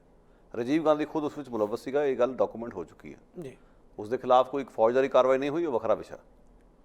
ਰਾਜੀਵ ਗਾਂਧੀ ਤੇ ਅਮਿਤਾਭ ਬੱਚਨ ਬੜੇ ਗੂੜੇ ਮਿੱਤਰ ਸੀਗੇ। ਅਮਿਤਾਭ ਨੇ ਖੁਦ ਇਸ ਗੱਲ ਨੂੰ ਸਵੀਕਾਰ ਕੀਤਾ ਅਨੇਕਾਂ ਵਾਰੀ ਕਿ ਮੈਨੂੰ ਸਿਆਸਤ ਵਿੱਚ ਰਾਜੀਵ ਗਾਂਧੀ ਲੈ ਕੇ ਆਇਆ, ਜਾਂ ਰਾਜੀਵ ਗਾਂਧੀ ਕਰਕੇ ਮੈਨੂੰ ਜਾਣਾ ਪਿਆ। ਇੱਕ ਗੱਲ ਤਾਂ ਕਲੀਅਰ ਹੈ ਕਿ ਜਿਹੜੇ ਦੌਰ 'ਚ ਉਹ ਸਿਆਸਤ 'ਚ ਆਇਆ, ਉਹ ਦੌਰ ਕਿਹੜਾ ਸੀਗਾ। ਇੰਦਰਾ ਗਾਂਧੀ ਦੇ ਕਤਲ ਤੋਂ ਤੁਰੰਤ ਬਾਅਦ ਤੈਨੂੰ ਕਾਂਗਰਸ ਪਾਰਟੀ ਟਿਕਟ ਦਿੰਦੀ ਇਲਾਹਾਬਾਦ ਇਲਾਕੇ ਤੋਂ, ਔਰ ਉਹ ਇਲੈਕਸ਼ਨ ਜਿਹੜੀ ਸਾਰੀ ਦੀ ਸਾਰੀ ਪੋਲਰਾਈਜ਼ ਇਲੈਕਸ਼ਨ ਸੀਗੀ। ਸਿੱਖ ਭਾਈਚਾਰੇ ਦੇ ਖਿਲਾਫ ਨਫ਼ਰਤ ਦਾ ਪ੍ਰਚਾਰ ਕਰਕੇ ਉਹ ਇਲੈਕਸ਼ਨ ਜਿੱਤੀ ਗਈ। ਅਮਿਤਾਭ ਬੱਚਨ ਦੀ ਬੇਸ਼ੱਕ ਸ਼ਮੂਲੀਅਤ ਕਤਲੇਆਮ 'ਚ ਭਾਵੇਂ ਨਾ ਵੀ ਹੋਵੇ, ਥੋੜ੍ਹੀ ਦੇਰ ਲਈ ਅਸੀਂ ਮੰਨ ਲੈਂਦੇ ਹਾਂ, ਪਰ ਇਹ ਤਾਂ ਸਾਨੂੰ ਮੰਨਣਾ ਪੈਣਾ ਨਾ ਕਿ ਉਸ ਜਿਹੜੀ ਹਵਾ ਜਿਹੜੀ ਸਿੱਖਾਂ ਦੇ ਖਿਲਾਫ ਖੜੀ ਕੀਤੀ ਗਈ, ਜਿਸ ਦਾ ਫਾਇਦਾ ਕਾਂਗਰਸ ਨੇ ਲਿਆ, ਉਸ ਦਾ ਫਾਇਦਾ ਅਨੁਪਾਤਨ ਉਨਾ ਹੀ ਅਮਿਤਾਭ ਨੇ ਵੀ ਲਿਆ। ਅਮਿਤਾਭ ਨੂੰ ਪੁੱਛਣਾ ਬਣਦਾ, ਤੂੰ ਜਦੋਂ ਇਸ ਗੱਲ ਨੂੰ ਬੜੇ ਮਾਣ ਨਾਲ ਫਖਰ ਨਾਲ ਕਹਿਣਾ ਕਿ ਮੈਂ ਸਰਦਾਰਨੀ ਦਾ ਬੇਟਾ ਹਾਂ, ਮੇਰੀ ਮਾਂ ਤੇਜੀ ਬੱਚਨ ਸਿੱਖ ਪਰਿਵਾਰ ਤੋਂ ਸੀ ਤੇ ਮੈਨੂੰ ਉਸ 'ਤੇ ਬੜਾ ਮਾਣ ਉਸ ਦੀ ਇਸ ਪਛਾਣ 'ਤੇ, ਤੇ ਤੂੰ 84 ਦੇ ਕਤਲੇਆਮ ਬਾਰੇ ਬੋਲਿਆ ਕਿਉਂ ਨਹੀਂ। ਔਰ ਇੱਕ ਗੱਲ ਪੱਕੀ ਆ, ਜਿਹੜੇ ਗਵਾਹ ਇਹ ਗੱਲ ਕਹਿ ਰਹੇ ਕਿ ਖੂਨ ਕਾ ਬਦਲਾ ਖੂਨ ਦੇ ਨਾਰੇ ਉਹਨੇ ਲਾਏ ਸੀ। ਦੇਖੋ, ਮੇਰੀ 14 ਸਾਲ ਦੀ ਉਮਰ ਸੀ ਜਦੋਂ ਕਤਲੇਆਮ ਹੋਏ ਆ।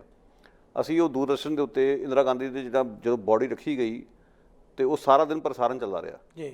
ਹੁਣ ਮੈਂ ਕੋਈ ਇੰਦਰਾ ਗਾਂਧੀ ਦਾ ਫੈਨ ਤਾਂ ਹੈ ਨਹੀਂ ਸੀ ਕਿ ਮੈਂ ਸਾਰੀ ਦਿਹਾੜੀ ਟੀਵੀ ਨਾਲ ਚਿਮੜ ਕੇ ਉਹਦੇ ਦਰਸ਼ਨ ਕਰਦਾ ਰਹਿੰਦਾ।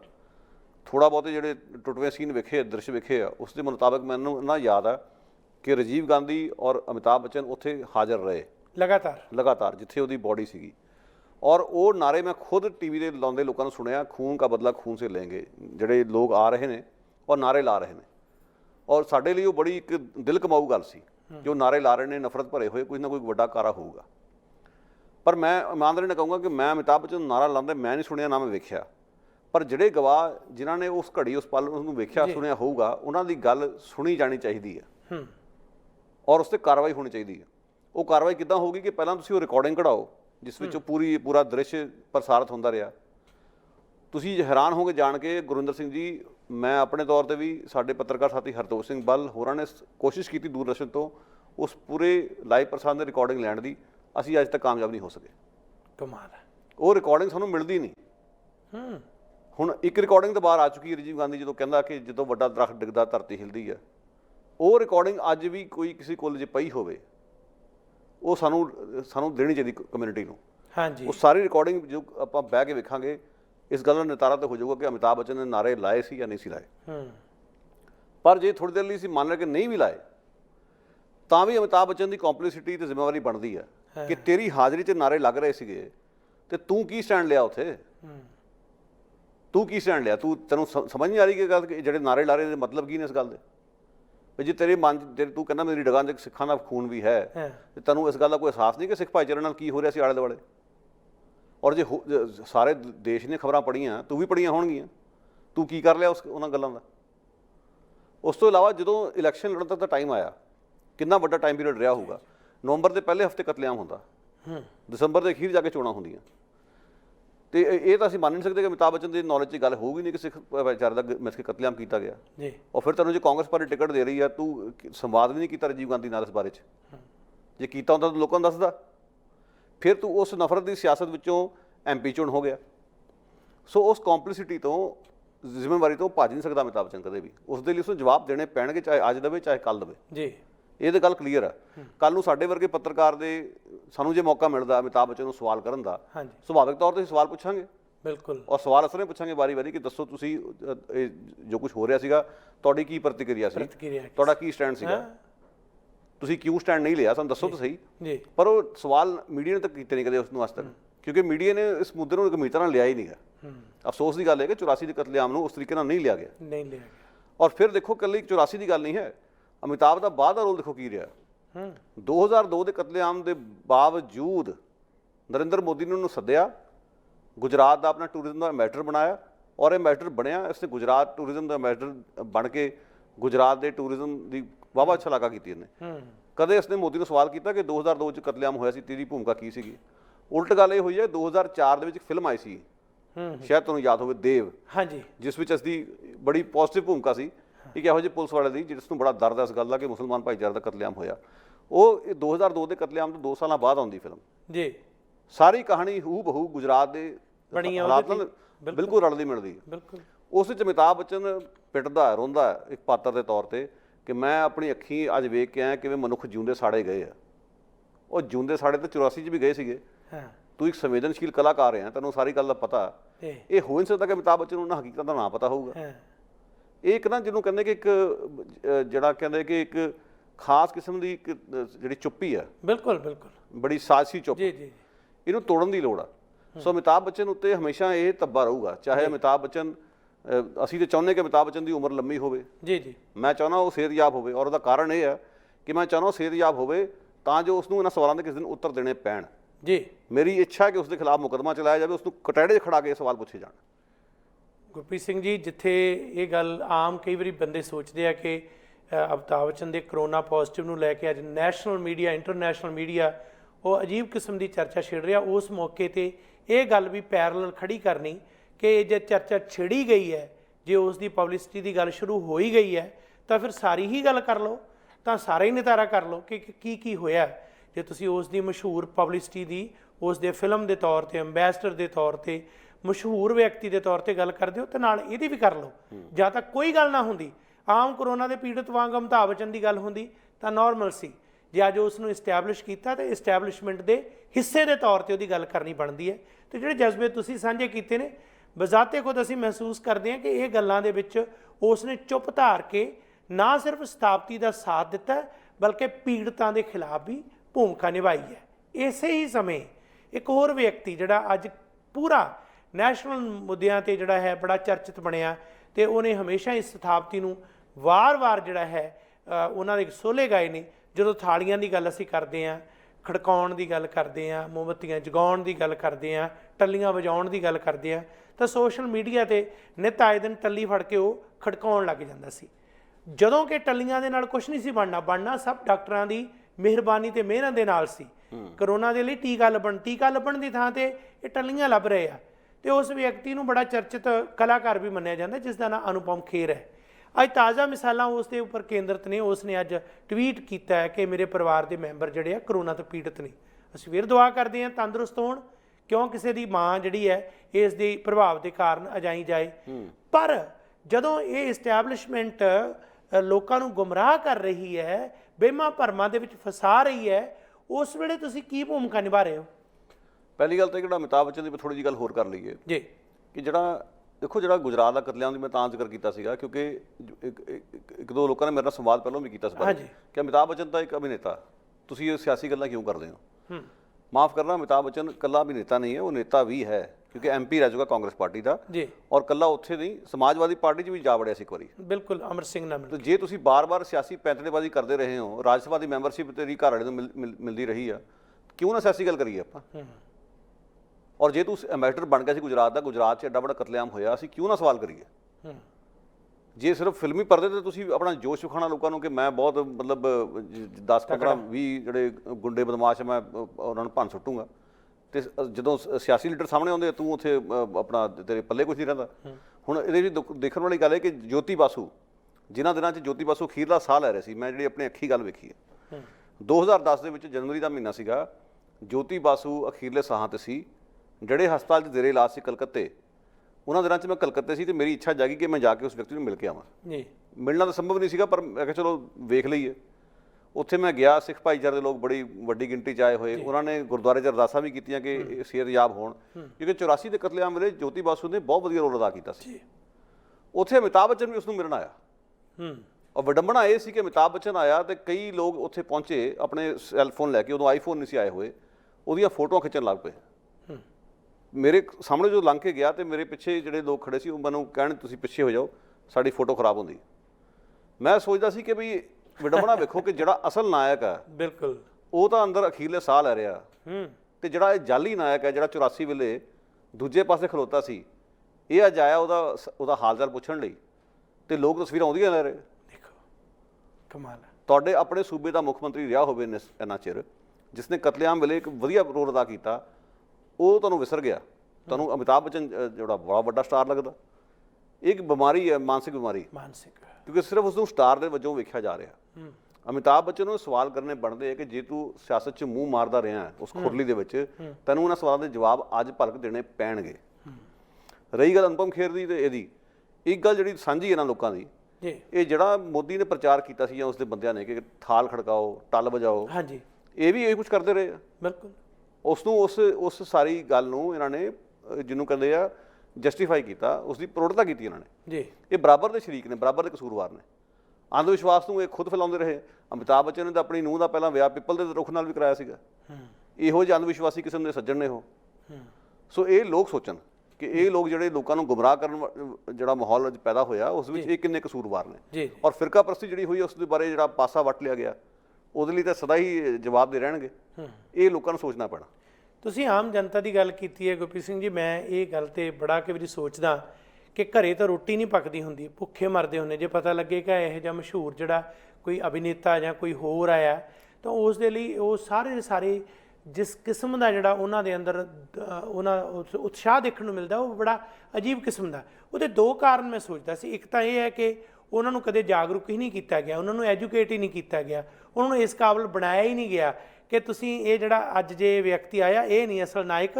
ਅਸਲ ਨਾਇਕ ਬੈੱਡ ਤੇ ਪਿਆ, ਜਿਹਦੀ ਤੁਸੀਂ ਜਿਹਦੀ ਤਸਵੀਰ ਲੈਣੀ ਹੈ ਜਾਂ ਜਿਹਦੇ ਖਿਆਲਾਤ ਜਾਣਨੇ ਆ, ਅਸਲ 'ਚ ਉਹ ਹੈ।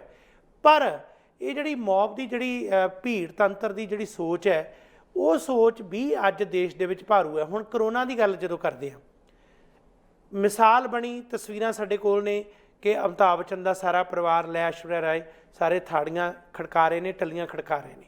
ਅਨੁਪਮ ਖੇਰ ਆਪਣਾ ਜਿਹੜਾ ਟਵੀਟ ਕਰ ਰਿਹਾ, ਪਰ ਉਹਨਾਂ ਨੂੰ ਦੇਖ ਕੇ ਕਰੋਨਾ ਹੋਰਾਂ ਨੇ ਕੀਤਾ ਕਿ ਕਿਉਂਕਿ ਇਹ ਜਿਹੜਾ ਬਿਗ ਬੀ ਕਰ ਰਿਹਾ ਤੇ ਅਸੀਂ ਵੀ ਕਰੀਏ, ਅਸੀਂ ਉਹਨੂੰ ਫੋਲੋ ਕਰਦੇ ਹਾਂ। ਸੋ ਲੋਕ ਇਹਨਾਂ ਦਾ ਅਨੁਸਰਨ ਕਰਦੇ ਨੇ, ਇਹਨਾਂ ਦੇ ਅਕੋਰਡਿੰਗਲੀ ਚੱਲਦੇ ਨੇ। ਸੋ ਇਹ ਮੈਨੂੰ ਲੱਗਦਾ ਕਿ ਆਮ ਤੋਂ ਵੱਧ ਕਸੂਰਵਾਰ ਨਹੀਂ ਲੋਕ। ਬਿਲਕੁਲ ਲੋਕਾਂ ਦਾ ਕਸੂਰ ਹੈ, ਇਸ ਗੱਲ 'ਚ ਕੋਈ ਸ਼ੱਕ ਨਹੀਂ। ਲੋਕਾਂ ਨੂੰ ਜਿਹੜਾ ਪਰਦੇ ਦੇ ਉੱਤੇ ਜੋ ਉਹਨਾਂ ਦਾ ਅਭਿਨੈ ਵੇਖ ਕੇ ਇਸ ਚਕਾ ਚੌਂਦ 'ਚ ਇਹ ਨਹੀਂ ਮੰਨ ਲੈਣਾ ਚਾਹੀਦਾ ਕਿ ਇਹ ਕੋਈ ਦੇਵਤੇ ਨੇ। ਇਹ ਲੋਕਾਂ ਦਾ ਕਸੂਰ ਹੈ ਇਸ ਗੱਲ ਦੇ ਵਿੱਚ। ਉਹ ਤਾਂ ਚਲੋ ਜੋ ਕਰ ਰਹੇ ਸੋ ਕਰ ਰਹੇ, ਪਰ ਲੋਕਾਂ ਦਾ ਕਸੂਰ ਹੈ, ਲੋਕਾਂ ਨੂੰ ਜ਼ਿੰਮੇਵਾਰੀ ਲੈਣੀ ਪਏਗੀ। ਪਰ ਜਿਹੜੇ ਇਹਨਾਂ ਲੋਕਾਂ ਨੂੰ ਜਿਹੜੀ ਸਮਝਾਉਣ ਵਾਲੀ ਗੱਲ ਆ ਕਿ ਤੁਹਾਡੀ ਫੋਲੋਇੰਗ ਇੰਨੀ ਹੈ ਤਾਂ ਘੱਟੋ ਘੱਟ ਉਸਦਾ ਫਾਇਦਾ ਸਹੀ ਇਸਤੇਮਾਲ ਕਰੋ, ਉਸਦਾ ਫਾਇਦਾ ਇਹ ਚੁੱਕੋ ਕਿ ਉਹਨੂੰ ਚੰਗੀ ਸੇਧ ਦਿਓ। ਬਿਲਕੁਲ, ਉਹ ਚੰਗੀ ਸੇਧ ਤਾਂ ਦੇ ਹੀ ਨਹੀਂ ਰਹੇ। ਜਿਹੜੇ ਮੁੱਦਿਆਂ ਤੇ ਚੰਗੀ ਸੇਧ ਦੇਣੀ ਚਾਹੀਦੀ ਉਸ ਬਾਰੇ 'ਚ ਬਿਲਕੁਲ ਇਹਨਾਂ ਨੇ ਖਾਮੋਸ਼ੀ ਵੱਟੀ ਹੋਈ ਹੈ, ਚੁੱਪੀ ਹੈ। ਜਿਹੜੇ ਬਾਰ-ਬਾਰ ਕਹਿੰਦੇ ਇਹ ਤਾਂ ਅਭਿਨੇਤਾ ਨੇ, ਹੁਣ ਈਵਨ ਅਨੁਪਮ ਖੇਰ ਦੀ ਵੀ ਗੱਲ ਲਾਗੂ ਨਹੀਂ ਹੁੰਦੀ। ਘਰ ਵਾਲੀ ਤੇਰੀ MP ਹੈ ਬੀਜੇਪੀ ਦੀ, ਬਿਲਕੁਲ ਤੂੰ ਸ਼ਰੇਆਮ ਉਹਦੇ ਹੱਕ 'ਚ ਬੋਲਦਾ ਮੋਦੀ ਦੇ, ਔਰ ਤੂੰ ਇੱਥੇ ਤੱਕ ਵੀ ਕਹਿ ਦਿੱਤਾ ਹੋਇਆ ਕਿ ਮੈਨੂੰ ਤਾਂ ਤੁਸੀਂ ਬੇਸ਼ੱਕ ਉਹਦਾ ਥੁੱਕਦਾਨ ਵੀ ਬਣਾ ਦਿਓ। ਮਤਲਬ ਕਹਿਣ ਦਾ ਕਿ ਕੋਈ ਲੈਵਲ ਵੇਖੋ ਬੰਦੇ ਦਾ, ਕਿ ਆਪਣਾ ਇਹਨਾਂ ਨੇ ਖੁਦ ਆਪਣਾ ਮਿਆਰ ਹੇਠਾਂ ਸੁੱਟ ਲਿਆ। ਇਸ ਕਿਸਮ ਦੀ ਇਹ ਸ਼ਬਦਾਵਲੀ, ਇਸ ਕਿਸਮ ਦੀ ਗੱਲਬਾਤ ਤੇ ਇਹ ਨਿਰਾਸ਼ਤਾ ਦਾ ਮਾਹੌਲ ਹੈ ਲੋਕਾਂ ਨੂੰ, ਜਿਨ੍ਹਾਂ ਤੋਂ ਆਸਾਂ ਨੇ ਕਿ ਸ਼ਾਇਦ ਇਹ ਪਰਦੇ ਤੇ ਕੁਝ ਕੀਤਾ ਤਾਂ ਅਗਾਂਹ ਵੀ ਕੁਝ ਕਰਕੇ ਵਿਖਾਉਣਗੇ। ਇੱਕ ਫਿਲਮ ਸੀਗੀ ਇਹਦੀ ਇਨਕਲਾਬ, ਜਿਹਦੇ 'ਚ ਅਮਿਤਾਭ ਬੱਚਨ ਇੱਕ MLA ਬਣ ਕੇ ਜਾਂਦਾ ਹਾਊਸ ਦੇ ਵਿੱਚ, ਤੇ ਜਿਹੜੇ ਉੱਥੇ ਪੋਲੀਟੀਸ਼ੀਅਨ ਕਰਪਟ ਨੇ ਉਹਨਾਂ ਦਾ ਸੌਦਾ ਲਾਉਂਦਾ। ਹੁਣ ਇਹੋ ਜਿਹੀ ਤਾਂ ਫਿਲਮਾਂ 'ਚ ਅਭਿਨੈ ਉਸਨੇ ਕੀਤੇ ਹੋਏ ਨੇ, ਉਹ ਤਾੜੀਆਂ ਵੀ ਵਧੀਆਂ, ਲੋਕਾਂ ਨੇ ਬੜਾ ਪ੍ਰਸ਼ੰਸਾ ਵੀ ਕੀਤੀ ਕਿ ਇਹੋ ਜਿਹਾ ਕੋਈ ਵਿਅਕਤੀ ਚਾਹੀਦਾ ਜਿਹੜਾ ਸੂਰਮਾ ਉੱਠੇ ਤੇ ਪਾਰਲੀਮੈਂਟ ਜਾ ਕੇ ਸਾਰਿਆਂ ਨੂੰ ਭੁੰਨ ਦੇਵੇ। ਹਕੀਕਤ ਇਹ ਹੈ ਕਿ ਜਿਹੜੇ ਭੁੰਨਣ ਵਾਲੇ ਨੇ ਉਹ ਦਹਿਸ਼ਤਗਰਦ ਨੇ, ਤੇ ਜਿਹੜੇ ਇਹੋ ਜਿਹੇ ਫਰਜ਼ੀ ਡਰਾਮੇ ਕਰਨ ਵਾਲੇ ਉਹ ਤੁਹਾਡੇ ਨਾਇਕ ਨੇ। ਉਹ ਸਰਕਾਰ ਦੇ ਹੱਕ 'ਚ ਭੁਗਤ ਰਹੇ, ਕੋਈ ਪੁੱਛਣ ਵਾਲਾ ਹੈ ਨਹੀਂਗਾ। ਦੇਵ 'ਚ ਤੂੰ ਭੂਮਿਕਾ ਅਦਾ ਕਰਦਾ ਕਿ ਇਹੋ ਜਿਹੇ ਪੁਲਿਸ ਵਾਲੇ ਦੀ ਜਿਹੜਾ ਮੁਸਲਮਾਨਾਂ ਨਾਲ ਜ਼ਿਆਦਤੀਆਂ ਦੇ ਖਿਲਾਫ ਖੜਾ, ਤੇ ਅਨੁਪਮ ਉਹਨੂੰ ਓਮਪੁਰੀ ਨੂੰ ਰੋਲ ਦਿੱਤਾ ਗਿਆ ਜਿਹੜਾ ਕਿ ਐਕਚੁਅਲੀ ਸੈਕੂਲਰ ਸੀ, ਕਿ ਉਹ ਮੁਸਲਮਾਨਾਂ ਨੂੰ ਨਫ਼ਰਤ ਕਰਨ ਵਾਲਾ ਪੁਲਿਸ ਵਾਲਾ, ਤੇ ਹਕੀਕਤ ਅਸੋਲਟ ਆ। ਇਹ ਹੁਣ ਲੋਕ ਸੋਚਣ ਇਸ ਬਾਰੇ। ਦਰਅਸਲ ਮੈਂ ਗੱਲ ਤੁਹਾਡੀ ਜਿਹੜੀ ਇਹ ਦੇਵ ਫਿਲਮ ਤੋਂ ਮੇਰੇ ਦਿਮਾਗ 'ਚ ਇੱਕ ਗੱਲ ਕੁਦਰਤੀ ਆ ਗਈ, ਕਿਉਂਕਿ ਐਕਟਰ ਕਲਾਕਾਰ ਤੇ ਕਿਸ ਤਰ੍ਹਾਂ ਉਹਨਾਂ ਦੀ ਅੰਦਰਲੀ ਸੋਚ ਕਿਵੇਂ ਹੁੰਦੀ ਹੈ, ਉਸ ਦਾ ਇੱਕ ਮਿਸਾਲ ਆਈ ਕਿ ਦੇਵ ਦੇ ਵਿੱਚ ਜਿਵੇਂ ਇਹ ਗੱਲ 84 ਜੋ ਕਤਲੇਆਮ ਹੋਇਆ ਗੁਜਰਾਤ ਦਾ, ਉਸ ਦੀ ਤਸਵੀਰ ਸਾਰੀ ਬਿਆਨ ਕੀਤੀ ਹੈ, ਤੇ ਬਾਖੂਬੀ ਉਸ ਡਾਇਰੈਕਟਰ ਨੂੰ ਵਧਾਈ ਦੇਣੀ ਬਣਦੀ ਹੈ ਜਿਸ ਨੇ ਬੜੇ ਵਧੀਆ ਢੰਗ ਦੇ ਨਾਲ ਜੋ ਇਹਨਾਂ ਨੂੰ ਰੋਲ ਦਿੱਤੇ ਇਹਨਾਂ ਨੇ ਨਿਭਾਏ। ਪਰ ਹਕੀਕਤ ਦੇਖੋ ਕਿ ਇਹ ਵਿਅਕਤੀ ਉਸੇ ਹੀ ਗੱਲ ਦਾ ਅੰਬੈਸਡਰ ਵੀ ਬਣਿਆ ਜਿੱਥੇ ਬਕਾਇਦਾ ਕਤਲੇਆਮ ਹੋਇਆ। ਮੇਰੇ ਸਾਹਮਣੇ ਆ ਗਿਆ ਦੇਸ਼ ਹੋਇਆ ਪਰਦੇਸ ਫਿਲਮ ਇੱਕ ਆਈ, ਉਹ ਫਿਲਮ ਸੀ ਪੰਜਾਬ ਦੇ ਵਿੱਚ ਨੌਜਵਾਨੀ ਦਾ ਕਿਵੇਂ ਘਾਣ ਕੀਤਾ ਗਿਆ, KPS ਗਿੱਲ ਦੇ ਦੌਰ ਦੇ ਦੌਰਾਨ ਸਿੱਖ ਨੌਜਵਾਨਾਂ ਦਾ ਕਿਵੇਂ ਸ਼ਿਕਾਰ ਖੇਡਿਆ ਗਿਆ, ਕਿਸ ਤਰੀਕੇ ਨਾਲ ਉਹਨਾਂ ਨੂੰ ਕੋਹ ਕੇ ਮਾਰਿਆ ਗਿਆ, ਕਿਵੇਂ ਜਸਵੰਤ ਸਿੰਘ ਖਾਲੜਾ ਤੇ ਉਹਨਾਂ ਦੇ ਸਾਥੀ ਆਵਾਜ਼ ਉਠਾ ਰਹੇ ਸਨ, ਲਵਾਰਸ ਲਾਸ਼ਾਂ ਦੀ ਗੱਲ ਕਰ ਰਹੇ ਸਨ, ਕਿਵੇਂ ਤਸ਼ੱਦਦ ਕੀਤਾ ਗਿਆ। ਦੇਸ਼ ਹੋਇਆ ਪਰਦੇਸ ਇੱਕ ਨੌਜਵਾਨ ਦੀ ਕਹਾਣੀ, ਜਿਸ ਕਹਾਣੀ ਦੇ ਵਿੱਚ ਕਿਸ ਤਰੀਕੇ ਨਾਲ ਉਹਨੂੰ ਦੇਸ਼ ਵੀ ਪਰਦੇਸ ਲੱਗਦਾ, ਜਿਸ ਤਰ੍ਹਾਂ ਹਕੂਮਤ ਜ਼ੁਲਮ ਕਰਦੀ ਹੈ, ਉਹਦੇ ਤੇ ਤਸ਼ੱਦਦ ਕਰਦੀ ਹੈ, ਪੁਲਿਸ ਦਾ ਅਤਿਆਚਾਰ ਹੁੰਦਾ। ਉਹ ਫਿਲਮ ਜਿਹੜੀ ਕਿ ਪੰਜਾਬ ਦਾ ਇੱਕ ਇਸੇ ਤਰ੍ਹਾਂ ਦਾ ਅਮਿਤਾਭ ਬੱਚਨ, ਜਿਹਨੂੰ ਗੁਰਦਾਸ ਮਾਨ ਕਹਿੰਦੇ ਆ, ਉਹਨੇ ਅਦਾਕਾਰੀ ਕੀਤੀ, ਉਹ ਫਿਲਮ ਬਣਾਈ, ਤੇ ਉਹ ਫਿਲਮ ਦੇ ਵਿੱਚ ਉਹ ਬਕਾਇਦਾ ਉਸ ਦੇ ਖਿਲਾਫ ਜਿਹੜਾ ਜ਼ੁਲਮ ਦੇ ਭੁਗਤ ਰਿਹਾ। ਪਰ ਜਦੋਂ ਉਸ ਫਿਲਮ ਨੂੰ ਰਿਲੀਜ਼ ਕਰਨ ਲਈ ਸੰਗੀਤ ਨੂੰ ਇੱਕ ਮੰਚ ਮੁਹੱਈਆ ਕੀਤਾ ਗਿਆ, ਤੇ ਉਹ ਰਿਲੀਜ਼ ਕਰਾ ਰਿਹਾ KPS ਗਿੱਲ ਤੋਂ, ਸਮੇਂ ਦਾ ਸਭ ਤੋਂ ਵੱਡਾ ਬੁੱਚੜ ਜ਼ਾਲਮ, ਉਹ ਰਿਲੀਜ਼ ਕਰ ਰਿਹਾ ਹੈ।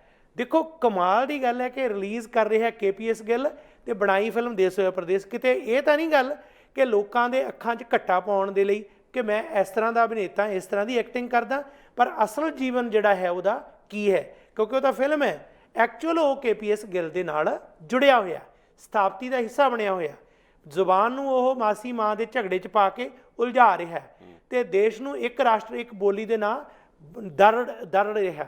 ਸੋ ਇਹ ਲੋਕ ਜਿਹੜੇ ਜਿਸ ਕਿਸਮ ਦੇ ਨੇ, ਮੈਨੂੰ ਲੱਗਦਾ ਕਿ ਇਹਨਾਂ ਨੇ ਜਿਸ ਕਿਸਮ ਦਾ ਇਸ ਵੇਲੇ ਆਪਣੀ ਜਿਹੜੀ ਪੋਪੂਲੈਰਿਟੀ ਹੈ ਉਸ ਦਾ ਨਜਾਇਜ਼ ਫਾਇਦਾ ਉਠਾ ਕੇ ਗਲਤ ਕਾਰਵਾਈਆਂ ਕੀਤੀਆਂ, ਇਤਿਹਾਸ ਦੇ ਬੜੇ ਵੱਡੇ ਗੁਨਾਹਗਾਰ ਨੇ।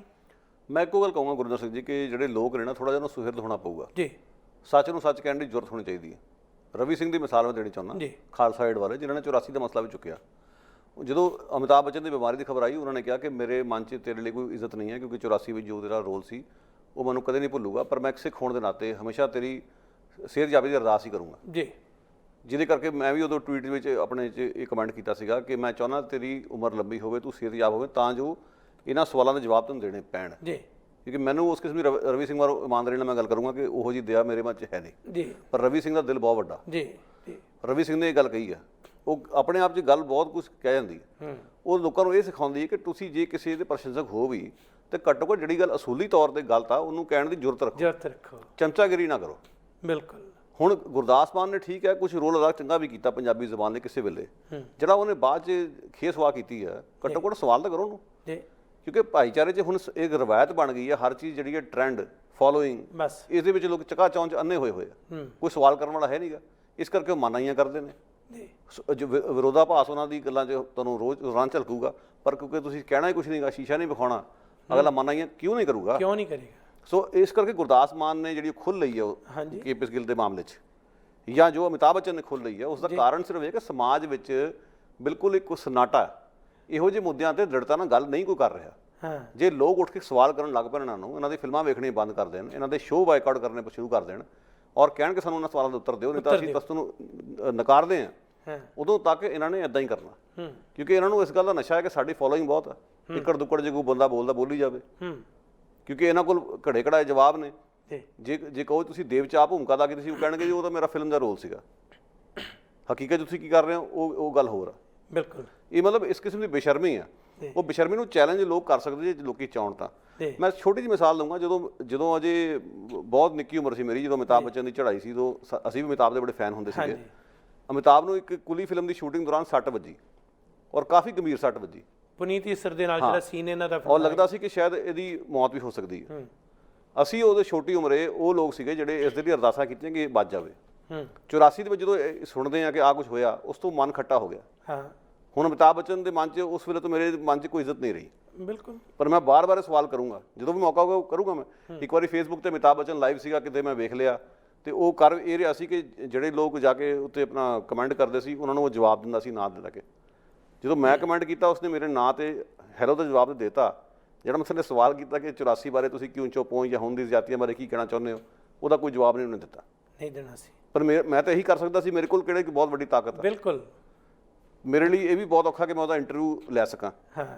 ਸੋ ਇੱਕ ਦੌਰ ਆਇਆ ਕਿ ਵੀ ਸਾਡੇ ਮਨ 'ਚੋਂ ਵੀ ਮਨ ਖੱਟਾ ਹੋਇਆ। ਬਿਲਕੁਲ।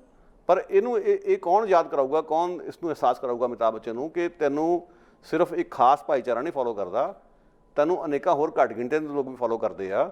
ਉਹ ਵੀ ਤੇਰੀ ਫਿਲਮਾਂ ਵੇਖਦੇ ਰਹੇ ਆ, ਤੇਰੇ ਪ੍ਰਸ਼ੰਸਕ ਰਹੇ ਆ। ਜੇ ਉਹਨਾਂ ਦੇ ਮਨਾਂ 'ਚ ਕੋਈ ਦਰਦ ਜਾਂ ਗੁੱਸਾ ਹੈ, ਤੂੰ ਉਹਦੇ ਲਈ ਕੀਤਾ ਕੀ ਆ? ਤੂੰ ਉਹਨਾਂ ਨੂੰ ਟਿਚ ਨਹੀਂ ਜਾਣਦਾ ਜੀ। ਇਹਦਾ ਫਿਰ ਇਹੀ ਮਤਲਬ ਨਿਕਲਿਆ। ਔਰ ਅਫਸੋਸ ਇਸ ਗੱਲ ਦਾ ਹੁੰਦਾ ਕਿ ਜਿਹੜੇ ਗਰੀਬ ਗੁਰਬੇ ਲੋਕ ਨੇ, ਕੋਈ ਰਿਕਸ਼ਾ ਚਾਲਕ ਆ, ਕੋਈ ਦਿਹਾੜੀ ਮਜ਼ਦੂਰੀ ਕਰਦਾ, ਉਹ ਜਾਂਦੇ ਨੇ ਇਹਨਾਂ ਦੀ ਫਿਲਮਾਂ ਵੇਖਣ ਵਾਸਤੇ ਸਭ ਤੋਂ ਮੂਹਰਲੀ ਕਤਾਰ 'ਤੇ ਬਹਿ ਕੇ। ਉਹਨਾਂ ਨਾਲ ਇੰਨਾ ਕੁਝ ਹੋ ਰਿਹਾ, ਨੌਕਰੀਆਂ ਖੁੱਸ ਗਈਆਂ, ਜ਼ਿਆਦਤੀਆਂ ਰੋਜ਼ ਨਾਲ ਹੋ ਰਹੀਆਂ, ਭੁੱਖੇ ਉਹ ਮਰ ਰਹੇ ਨੇ, ਉਹਨਾਂ ਦੇ ਹੱਕ ਹੋਏ ਜਾ ਰਹੇ। ਤੁਸੀਂ ਕਿੰਨੀ ਕੁ ਵਾਰੀ ਬੋਲੇ ਹੋ? ਸੋ ਇਹ ਗੱਲਾਂ ਜਿਹੜੀਆਂ ਇਹ ਸਾਨੂੰ ਸਵਾਲ ਕਰਨੇ ਪੈਣਗੇ ਇਹਨਾਂ ਕਲਾਕਾਰਾਂ ਨੂੰ।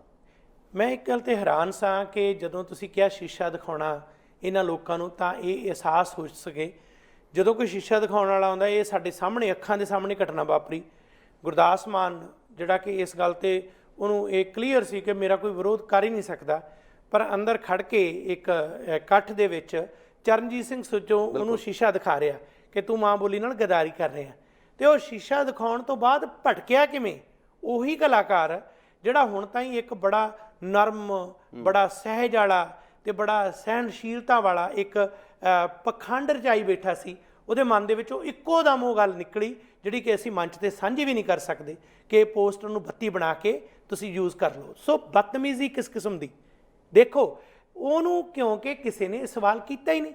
ਜੇ ਕਿਤੇ ਸਮੇਂ-ਸਮੇਂ ਇਹਨਾਂ ਲੋਕਾਂ ਨੂੰ ਇਹ ਸਵਾਲ ਕੀਤਾ ਹੁੰਦਾ ਤਾਂ ਇਹਨਾਂ ਦੀ ਮਜਾਲ ਨਹੀਂ ਸੀ ਬਣਨੀ। ਹੁਣ ਉਸ ਵਿਅਕਤੀ ਦੀ ਦਾਦ ਦੇਣੀ ਬਣਦੀ ਹੈ ਜਿਹਨੇ ਇਕੱਠ ਦੇ ਵਿੱਚ ਖੜੇ ਹੋ ਕੇ ਸੀਨਾ ਤਾਣ ਕੇ ਕਿਹਾ ਕਿ ਤੂੰ ਗਲਤ ਹੈ, ਤੇਰੀ ਔਕਾਤ, ਤੇਰੀ ਅਸਲੀਅਤ ਇਹ ਹੈ। ਇਸੇ ਤਰ੍ਹਾਂ ਅਮਿਤਾਭ ਬੱਚਨ ਦੀ ਗੱਲ ਹੈ ਜਾਂ ਅਨੁਪਮ ਖੇਰ ਜਿਹੜੇ ਵੀ ਲੋਕ ਨੇ, ਅੱਜ ਬੇਸ਼ੱਕ ਕਰੋਨਾ ਕਰਕੇ ਅਸੀਂ ਇਹਨਾਂ ਦੀ ਤੰਦਰੁਸਤੀ ਲਈ ਦੁਆ ਕਰਦੇ ਹਾਂ। ਜਿਵੇਂ ਰਵੀ ਸਿੰਘ ਨੇ ਕਿਹਾ, ਇੱਕ ਸਿੱਖ ਹੋਣ ਦੇ ਨਾਤੇ ਅਸੀਂ ਕਹਿੰਦੇ ਹਾਂ ਕਿ ਮਨ ਦੇ ਵਿੱਚ ਤੁਹਾਡੇ ਲਈ ਕੋਈ ਦਰਦ ਨਹੀਂ ਹੈ ਕਿ ਤੁਸੀਂ ਜੋ ਕੁਝ ਕਰ ਰਹੇ ਹੋ, ਪਰ ਇਨਸਾਨੀਅਤ ਦੇ ਤੌਰ ਤੇ ਕਹਿੰਦੇ ਹਾਂ ਕਿ ਤੁਸੀਂ ਇਸ ਬਿਮਾਰੀ ਦੇ ਨਾਲ ਤੁਹਾਡੀ ਮੌਤ ਨਾ ਹੋਵੇ, ਤੰਦਰੁਸਤ ਹੋਵੋ, ਅਸੀਂ ਕਾਮਨਾ ਕਰਦੇ ਹਾਂ। ਲੇਕਿਨ ਜਿਹੜੇ ਉਹ ਜ਼ਖਮ ਦਿੱਤੇ ਨੇ ਲੋਕਾਂ ਨੂੰ, ਉਹ 84 ਦੇ ਜਿਹੜੇ ਅੱਜ ਵੀ ਪੀੜਤ ਨੇ ਕਰੋਨਾ ਦੇ ਨਾਲ, ਉਹ ਵੀ ਦਿੱਲੀ ਦੇ ਵਿੱਚ ਪੀੜਤ ਨੇ। ਉਹਨਾਂ ਦੇ ਵੀ ਜਿਹੜੀਆਂ ਬਸਤੀਆਂ ਵਿਡੋ ਕਲੋਨੀ ਦੇ ਬੱਚੇ ਵੀ ਪੀੜਤ ਹੋਣਗੇ, ਪਰ ਉਹਨਾਂ ਦੀ ਬੱਚਿਆਂ ਦੀ ਕਦੇ ਕਿਸੇ ਨੇ ਖਬਰ ਨਹੀਂ ਬਣਾਈ ਕਿ ਅੱਜ ਵਿਡੋ ਕਲੋਨੀ ਦੇ ਵਿੱਚ ਇੰਨੇ 'ਚ ਪੋਜ਼ਿਟਿਵ ਪਾਏ ਗਏ, ਇੰਨੇ ਗਰੀਬ ਮਜ਼ਦੂਰ ਪੋਜ਼ਿਟਿਵ ਪਾਏ ਗਏ, ਇੰਨੇ ਜਿਹੜੇ ਦੇਸ਼ ਦੇ ਜਿਹੜੇ ਆ ਦੱਬੇ ਕੁਚਲੇ ਲੋਕ ਪੋਜ਼ਿਟਿਵ ਪਾਏ ਗਏ। ਪੋਜ਼ਿਟਿਵ ਪਾਇਆ ਗਿਆ ਚਾਹੇ ਅਮਿਤਾਭ ਬੱਚਨ ਜਾਂ ਉਹਦਾ ਪਰਿਵਾਰ ਜਾਂ ਅਨੁਪਮ ਖੇਰ ਦਾ ਪਰਿਵਾਰ। ਇਹ ਵਿਡੰਬਨਾ ਕਿੱਡੀ ਵੱਡੀ ਹੈ। ਵਿਡੰਬਨਾ ਤਾਂ ਇਹ ਵੀ ਹੈ ਕਿ ਕੋਵਿਡ-19 ਕਾਰਨ ਪਿੱਛੇ ਜੇ ਇੱਕ ਸਾਬਕਾ ਐਮਐਲਏ ਜਿਹੜਾ 84 ਦੇ ਕਤਲੇਆਮ 'ਚ ਸ਼ਾਮਲ ਸੀ, ਉਸ ਦੀ ਮੌਤ ਹੋ ਗਈ, ਜਿਹੜਾ ਜੇਲ੍ਹ ਵਿੱਚ ਸੀ ਜੀ, ਮਹਿੰਦਰ ਯਾਦਵ ਜੀ, ਉਹਦੀ ਪਿੱਛੇ ਮੌਤ ਹੋਈ ਹੈ। ਉਹਦੀ ਮੌਤ ਤਾਂ ਵੈਸੇ ਪਹਿਲਾਂ ਹੋ ਜਾਣੀ ਚਾਹੀਦੀ ਸੀ, ਉਹਨੂੰ ਫਾਹੇ ਲਾਇਆ ਜਾਣਾ ਚਾਹੀਦਾ ਸੀਗਾ।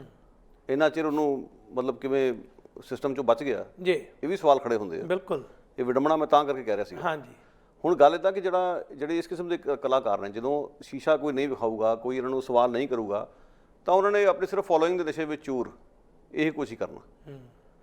ਸੋ ਰਵੀ ਸਿੰਘ ਦੀ ਗੱਲ ਤੋਂ ਇਹੀ ਸਿੱਖ ਲਓ ਕਿ ਘੱਟੋ ਘੱਟ ਚਮਚਾਗਿਰੀ ਬੰਦ ਕਰ ਦਿਓ, ਠੀਕ ਹੈ, ਤੁਸੀਂ ਦੁਆ ਕਰੋ ਕਿ ਉਹ ਸਿਹਤਯਾਬ ਹੋਣ, ਪਰ ਨਾਲ ਦੀ ਨਾਲ ਅਹਿਸਾਸ ਕਰਾਓ ਕਿ ਤੁਸੀਂ ਸਦਾ ਹੀ ਠੀਕ ਨਹੀਂ ਸੀਗੇ, ਜੀ ਆਹ ਤੁਹਾਡੀਆਂ ਬੱਜਰ ਗਲਤੀਆਂ ਸੀਗੀਆਂ, ਸਾਡੇ ਚੇਤਿਆਂ 'ਚ ਨੇ ਔਰ ਅਸੀਂ ਕਦੇ ਨਹੀਂ ਭੁੱਲਾਂਗੇ। ਇਹ ਗੱਲ ਬਹੁਤ ਜ਼ਰੂਰੀ ਹੈ। ਕਈ ਵਾਰੀ ਕਹਿੰਦੇ ਕਿ ਜ਼ਮੀਰ ਦਾ ਮਰ ਜਾਣਾ ਹੀ ਯਕੀਨਨ ਤੌਰ ਤੇ ਮੌਤ ਹੈ। ਜਦੋਂ ਵਿਅਕਤੀ ਬਰਦਾਸ਼ਤ ਕਰ ਲੈਂਦਾ ਕਿਸੇ ਧੱਕੇਸ਼ਾਹੀ ਨੂੰ, ਜ਼ੁਲਮ ਨੂੰ, ਤੇ ਉਸ ਦੇ ਨਾਲ ਸਮਝੌਤਾ ਕਰ ਲੈਂਦਾ, ਮੈਨੂੰ ਲੱਗਦਾ ਜਿਸਮ ਤਾਂ ਕਿਸੇ ਵੀ ਟਾਈਮ ਖਤਮ ਹੋ ਜਾਂਦਾ। ਇਹ ਤਾਂ ਇੱਕ ਮਸ਼ੀਨ ਹੈ, ਪੁਰਜਾ ਇੱਕ ਤਰ੍ਹਾਂ, ਪਰ ਅਸਲ ਦੇ ਵਿੱਚ ਜਿਹੜੀ ਉਹਦੇ ਅੰਦਰ ਦੀ ਭਾਵਨਾ ਸੀ ਉਹ ਤਾਂ ਉਦੋਂ ਹੀ ਮਰ ਗਈ, ਤੇ ਉਹ ਇੱਕ ਚੱਲਦਾ ਫਿਰਦੀ ਲਾਸ਼ ਹੀ ਹੈ। ਜਿਹੜੇ ਬਹੁਤ ਸਾਰੀਆਂ ਲਾਸ਼ਾਂ ਨੇ, ਜਿਵੇਂ ਤੁਸੀਂ ਜ਼ਿਕਰ ਕੀਤਾ ਮਹਿੰਦਰ ਯਾਦਵ ਦਾ, ਅੱਜ ਅਸੀਂ ਜਗਦੀਸ਼ ਟਾਈਟਲਰ ਇੱਕ ਲਾਸ਼ ਬਣਿਆ ਤੁਰਿਆ ਫਿਰਦਾ, ਜਾਂ ਇਸ ਵੇਲੇ ਚਾਹੇ ਕਮਲਨਾਥ ਵਰਗਾ।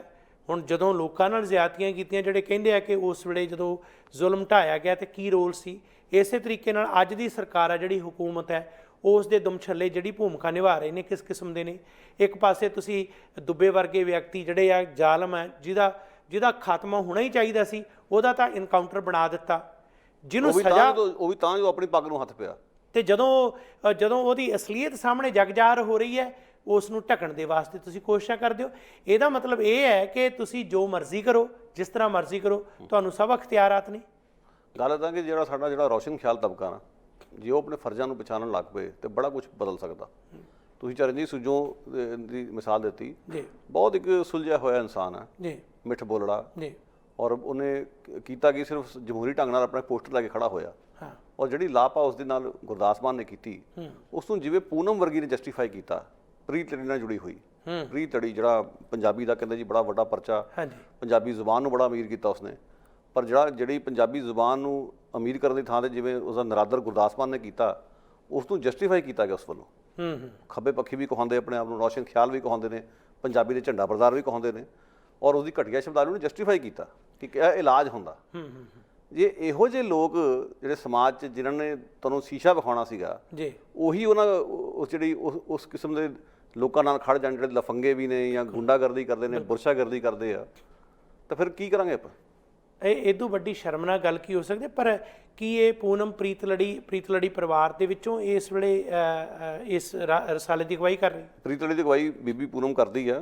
ਪੂਨਮ ਜਿਹੜੀ ਆ ਸੁਮੀਤ ਨੂੰ ਵਿਆਹੀ ਹੋਈ ਸੀ, ਜਿਸ ਦਾ ਮਰਡਰ ਹੋ ਗਿਆ ਸੀਗਾ, ਸੋ ਕਹਿਣ ਦਾ ਮਤਲਬ ਕਿ ਇਹ ਉਸ ਪਰਿਵਾਰ 'ਚ ਵਿਆਹੀ ਹੋਈ ਆ। ਦੂਸਰੀ ਗੱਲ ਇਹ ਹੈ ਕਿ ਜਦੋਂ ਗੁਰਦਾਸ ਮਾਨ ਨੇ ਕੈਨੇਡਾ ਦੇ ਵਿੱਚ ਐਬਸਪੋਰਟ ਦੇ ਵਿੱਚ ਇਹ ਟਿੱਪਣੀ ਕੀਤੀ, ਉਹਨੇ ਇਹ ਟਿੱਪਣੀ ਜਿਹੜੀ ਕਿ ਬਹੁਤ ਹੀ ਘਟੀਆ ਟਿੱਪਣੀ ਕੀਤੀ ਕਿ ਇਹ ਜਿਹੜੀ ਬੱਤੀ ਬਣਾ ਕੇ ਇਹ ਪੋਸਟਰ ਦੀ ਜਿਹੜੀ ਆ, ਇਹਨੂੰ ਬੱਤੀ ਬਣਾ ਕੇ ਲੈ ਲਓ, ਤੇ ਉਸ ਤੋਂ ਬਾਅਦ ਉਹਨੇ ਇਹਨੂੰ ਜਸਟੀਫਾਈ ਜਿਹੜਾ ਤੁਸੀਂ ਕਿਹਾ ਵੀ ਇੱਕ ਦਵਾਈ ਦੇ ਤੌਰ ਤੇ ਕੀਤਾ। ਮੈਨੂੰ ਲੱਗਦਾ ਕਿ ਲਾਹਣ ਤੇ ਫਿੱਟ ਲੈਣ ਤੇ ਉਹਨੇ ਇਹਦੇ ਰਿਮਾਰਕਸ ਕੀ ਦਿੱਤੇ? ਉਹਦੇ ਬਾਰੇ ਰਿਮਾਰਕਸ ਜਿਹੜੇ ਆਹੀ ਸੀਗੇ ਕਿ ਇਹ ਇਲਾਜ ਹੁੰਦਾ, ਲੋਕਾਂ ਨੂੰ ਕਿਉਂ ਤਕਲੀਫ ਹੈ। ਮਤਲਬ ਕਹਿੰਦਾ ਕਿ ਤੁਸੀਂ ਇਹ ਵੇਖੋ ਕਿ ਪੰਜਾਬੀ ਦੇ ਤੁਸੀਂ ਮਤਲਬ ਪਬਲਿਸ਼ਰ ਹੋ, ਝੰਡਾ ਬਰਦਾਰ ਵੀ ਹੋ, ਔਰ ਪ੍ਰੀਤ ਲੜੀ ਕੋਈ ਨਿੱਕਾ ਮੋਟਾ ਨਾਂ ਨਹੀਂ ਆ, ਇੱਕ ਇਹੋ ਜਿਹਾ ਰਸਾਲਾ ਗਿਣਿਆ ਗਿਆ ਜਿਸ ਨੇ ਕੋਈ ਪੀੜ੍ਹੀ ਦਾ ਜਿਹੜਾ ਭਵਿੱਖ ਬਦਲ ਕੇ ਰੱਖ ਦਿੱਤਾ, ਤੇ ਤੁਸੀਂ ਇਹ ਮਿਸਾਲਾਂ ਕਾਇਮ ਕਰ ਰਹੇ ਹੋ ਅੱਜ ਦੇਖੋ। ਔਰ ਇਸ ਵਿੱਚ ਮੈਨੂੰ ਕਿਤੇ ਨਾ ਕਿਤੇ ਇਹ ਵੀ ਨਹੀਂ ਲੱਗਦਾ ਕਿ ਜਿਹੜੀ ਖੱਬੇ ਪੱਖੀਆਂ ਦੀ ਵੀ ਕੋਈ ਸੰਕੀਰਣਤਾ ਹੈ, ਉਸ ਦਾ ਵੀ ਝਲਕਾਰਾ ਮਿਲਦਾ ਕਿ ਤੁਸੀਂ ਮਤਲਬ ਇਹ ਇੱਕ ਦਸਤੂਰ ਹੀ ਬਣ ਗਿਆ। ਹੁਣ ਜਿਵੇਂ ਆ ਸਿੱਖ ਨੌਜਵਾਨ ਫੜ ਹੋਏ ਆ, ਜਾਂ ਸਿੱਖਸ ਫॉर ਜਸਟਿਸ ਦਾ ਮਾਮਲਾ, ਕਿੰਨੇ ਖੱਬੇ ਪੱਖੀਆਂ ਨੇ ਬਿਆਨ ਦਿੱਤੇ ਜੀ? ਖੱਬੇ ਪੱਖੀਆਂ ਦਾ ਕੋਈ ਬਿਆਨ ਨਹੀਂ ਆ ਰਿਹਾ ਉਹਨਾਂ ਦੇ ਬਾਰੇ, ਉਹਨਾਂ ਨੇ ਇਸ ਗੱਲ ਨੂੰ ਮਤਲਬ ਬਾਰੇ ਕੁਝ ਕਿਹਾ ਹੀ ਹੈ ਨਹੀਂ। ਹਾਲਾਂਕਿ ਸਿੱਖ ਭਾਈਚਾਰੇ ਦੇ ਲੋਕ ਸਾਈ ਬਾਬਾ ਲਈ ਵੀ ਖੜੇ ਹੋਏ, ਸੀਏ ਦੇ ਖਿਲਾਫ ਵੀ ਖੜੇ ਹੋਏ, ਸੋ ਉਹ ਵਿਸ਼ਾਲਤਾ ਜਿਹੜੀ ਆ ਉਹ ਨਜ਼ਰ ਨਹੀਂ ਆ ਰਹੀ। ਉਲਟ ਗੱਲ ਹੈ, ਤੁਸੀਂ ਬਿਲਕੁਲ ਜਿਹਨੂੰ ਕਹਿੰਦੇ ਸੰਵੇਦਨਹੀਨ ਹੋ ਕੇ ਸਥਾਪਿਤ ਹੱਕ 'ਚ ਭੁਗਤ ਰਹੇ ਹੋ ਜੀ, ਔਰ ਸਥਾਪਿਤ ਨਾਲ ਜੁੜੇ ਹੋਏ ਲੋਕ ਇੰਨਾ ਕੋਈ ਜ਼ਬਰ ਵੀ ਕਰੀ ਜਾਣ, ਮਨ ਮਰਜ਼ੀਆਂ ਕਰੀ ਜਾਣ, ਕਿਸੇ ਦੀ ਤੋਹੀਨ ਕਰੀ ਜਾਣ, ਬੇਇੱਜ਼ਤੀ ਕਰੀ ਜਾਣ, ਤੇ ਤੁਸੀਂ ਉਸ ਨੂੰ ਜਸਟੀਫਾਈ ਕਰੋ, ਇਹ ਗੱਲ ਮੁਨਾਸਿਬ ਨਹੀਂ।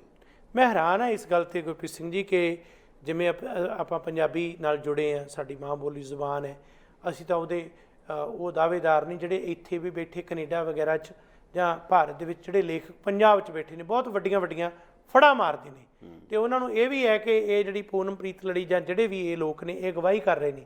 ਜਦੋਂ ਉਹਨਾਂ ਨੇ ਇਹੋ ਜਿਹੀ ਕੋਈ ਗੱਲ ਲਿਖੀ ਜਿਹੜੀ ਕਿ ਉਹਨੇ ਇੱਕ ਤੰਜ਼ ਦੇ ਤੌਰ ਤੇ, ਇੱਕ ਉਹ ਜਲੀਲ ਕਰਨ ਦੇ ਤੌਰ ਤੇ ਲਿਖੀ ਕਿ ਕੋਈ ਨਹੀਂ, ਇਹ ਤਾਂ ਬੱਤੀ ਬਣਾਉਣਾ, ਇਹਦਾ ਮਤਲਬ ਇਹ ਹੈ ਕਿ ਇੱਕ ਇਲਾਜ ਹੈ, ਉਹਨਾਂ ਤੋਂ ਇਹ ਨਾ ਸਰਿਆ ਇਹ ਕਹਿਣ ਦਾ ਵੀ ਤੁਹਾਨੂੰ ਸ਼ਰਮ ਆਉਣੀ ਚਾਹੀਦੀ ਹੈ, ਤੁਸੀਂ ਇਹ ਲਫ਼ਜ਼ ਵਰਤੇ, ਇਹ ਪੰਜਾਬੀ ਬੋਲੀ ਦਾ ਵੀ ਤਿਰਸਕਾਰ ਹੈ। ਇੱਥੇ ਜਿਹੜੀ ਤੁਸੀਂ ਗੱਲ ਕਹਿ ਰਹੇ ਹੋ, ਤੁਹਾਡੀ ਭਾਵਨਾ ਕਿਸੇ ਇਲਾਜ ਦੀ ਨਹੀਂ, ਤੁਹਾਡੀ ਭਾਵਨਾ ਵਿਰੋਧ ਕਰਨ ਵਾਲਿਆਂ ਨੂੰ ਜ਼ਲੀਲ ਕਰਨ ਦੀ ਹੈ ਕਿ ਇਸ ਵਿਅਕਤੀ ਦਾ ਜਿਹੜਾ ਵਿਰੋਧ ਕਰ ਰਿਹਾ ਉਸ ਨੂੰ ਮੈਂ ਕਿਸ ਤਰੀਕੇ ਨਾਲ ਬੇਸ਼ਰਮ ਕਰਾਂ ਜਾਂ ਉਸ ਨੂੰ ਜ਼ਲੀਲ ਕਰਾਂ। ਇਹਦਾ ਮਤਲਬ ਇਹ ਹੋਇਆ ਕਿ ਇੱਕ ਰਵਾਇਤ ਬਣ ਗਈ ਸਾਹਿਤ ਦੇ ਵਿੱਚ ਵੀ ਕਿ ਕਲਾਸਿਕ ਕਿਸਮ ਦੇ ਜਿਹੜੇ ਲੇਖਕ ਆ ਕਿਵੇਂ ਬਣਾਏ ਜਾਣੇ ਆ, ਜਿਹੜੇ ਵਿਰੋਧੀ ਆ ਉਹਨਾਂ ਨੂੰ ਕਿਵੇਂ ਖੂੰਜੇ ਲਾਉਣਾ, ਤੇ ਉਹਦੇ ਵਿੱਚ ਇਹ ਸਾਰੇ ਲੋਕ ਸ਼ਾਮਲ ਨੇ।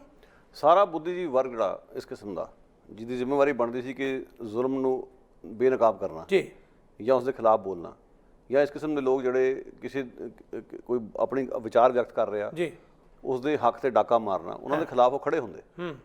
ਇਹਨਾਂ ਦੀ ਜ਼ਿੰਮੇਵਾਰੀ ਵੱਧ ਬਣਦੀ ਕਿਉਂਕਿ ਖੁਦ ਇਹ ਉਸ ਵਰਗ ਨਾਲ ਜੁੜੇ ਹੋਏ, ਜਿਹੜਾ ਕੁਲੀਨ ਵਰਗ ਹੈ, ਜਿਹਦਾ ਕੰਮ ਹੈ ਲਿਖਣਾ ਪੜ੍ਹਨਾ ਜਾਂ ਲੋਕਾਂ ਨੂੰ ਸੇਧ ਦੇਣੀ। ਤੇ ਜੇ ਤੁਸੀਂ ਇਹੀ ਕੁਝ ਕਰੋਗੇ ਤਾਂ ਫਿਰ ਲੋਕੀ ਨਾ ਉਮੀਦ ਤੇ ਹੋਣਗੇ ਹੀ ਨਾ। ਹੁਣ ਜ਼ਿੰਮੇਵਾਰੀ ਕਰੀ ਇਹਨਾਂ ਦੀ ਨਹੀਂ ਬਣਦੀ, ਸਭ ਦੀ ਬਣਦੀ ਹੈ, ਚਾਹੇ ਕੋਈ ਅਧਿਆਪਕ ਹੈ, ਚਾਹੇ ਕੋਈ ਬ੍ਰੌਡਕਾਸਟਰ ਹੈ, ਚਾਹੇ ਕੋਈ ਜਰਨਲਿਸਟ ਹੈ। ਜਿਨ੍ਹਾਂ ਦੀ ਜ਼ਿੰਮੇਵਾਰੀ ਬਣਦੀ ਹੈ ਕਿ ਸਥਾਪਤੀ ਨੂੰ ਸਵਾਲ ਕਰਨੇ, ਲੋਕਾਂ ਦੇ ਨਾਲ ਖੜਨਾ, ਜੇ ਉਹੀ ਜਾ ਕੇ ਸਥਾਪਤੀ ਦੇ ਗੋਡੇ ਫੜ ਲੈਣ ਤਾਂ ਲੋਕ ਕਿੱਥੇ ਜਾਣਗੇ?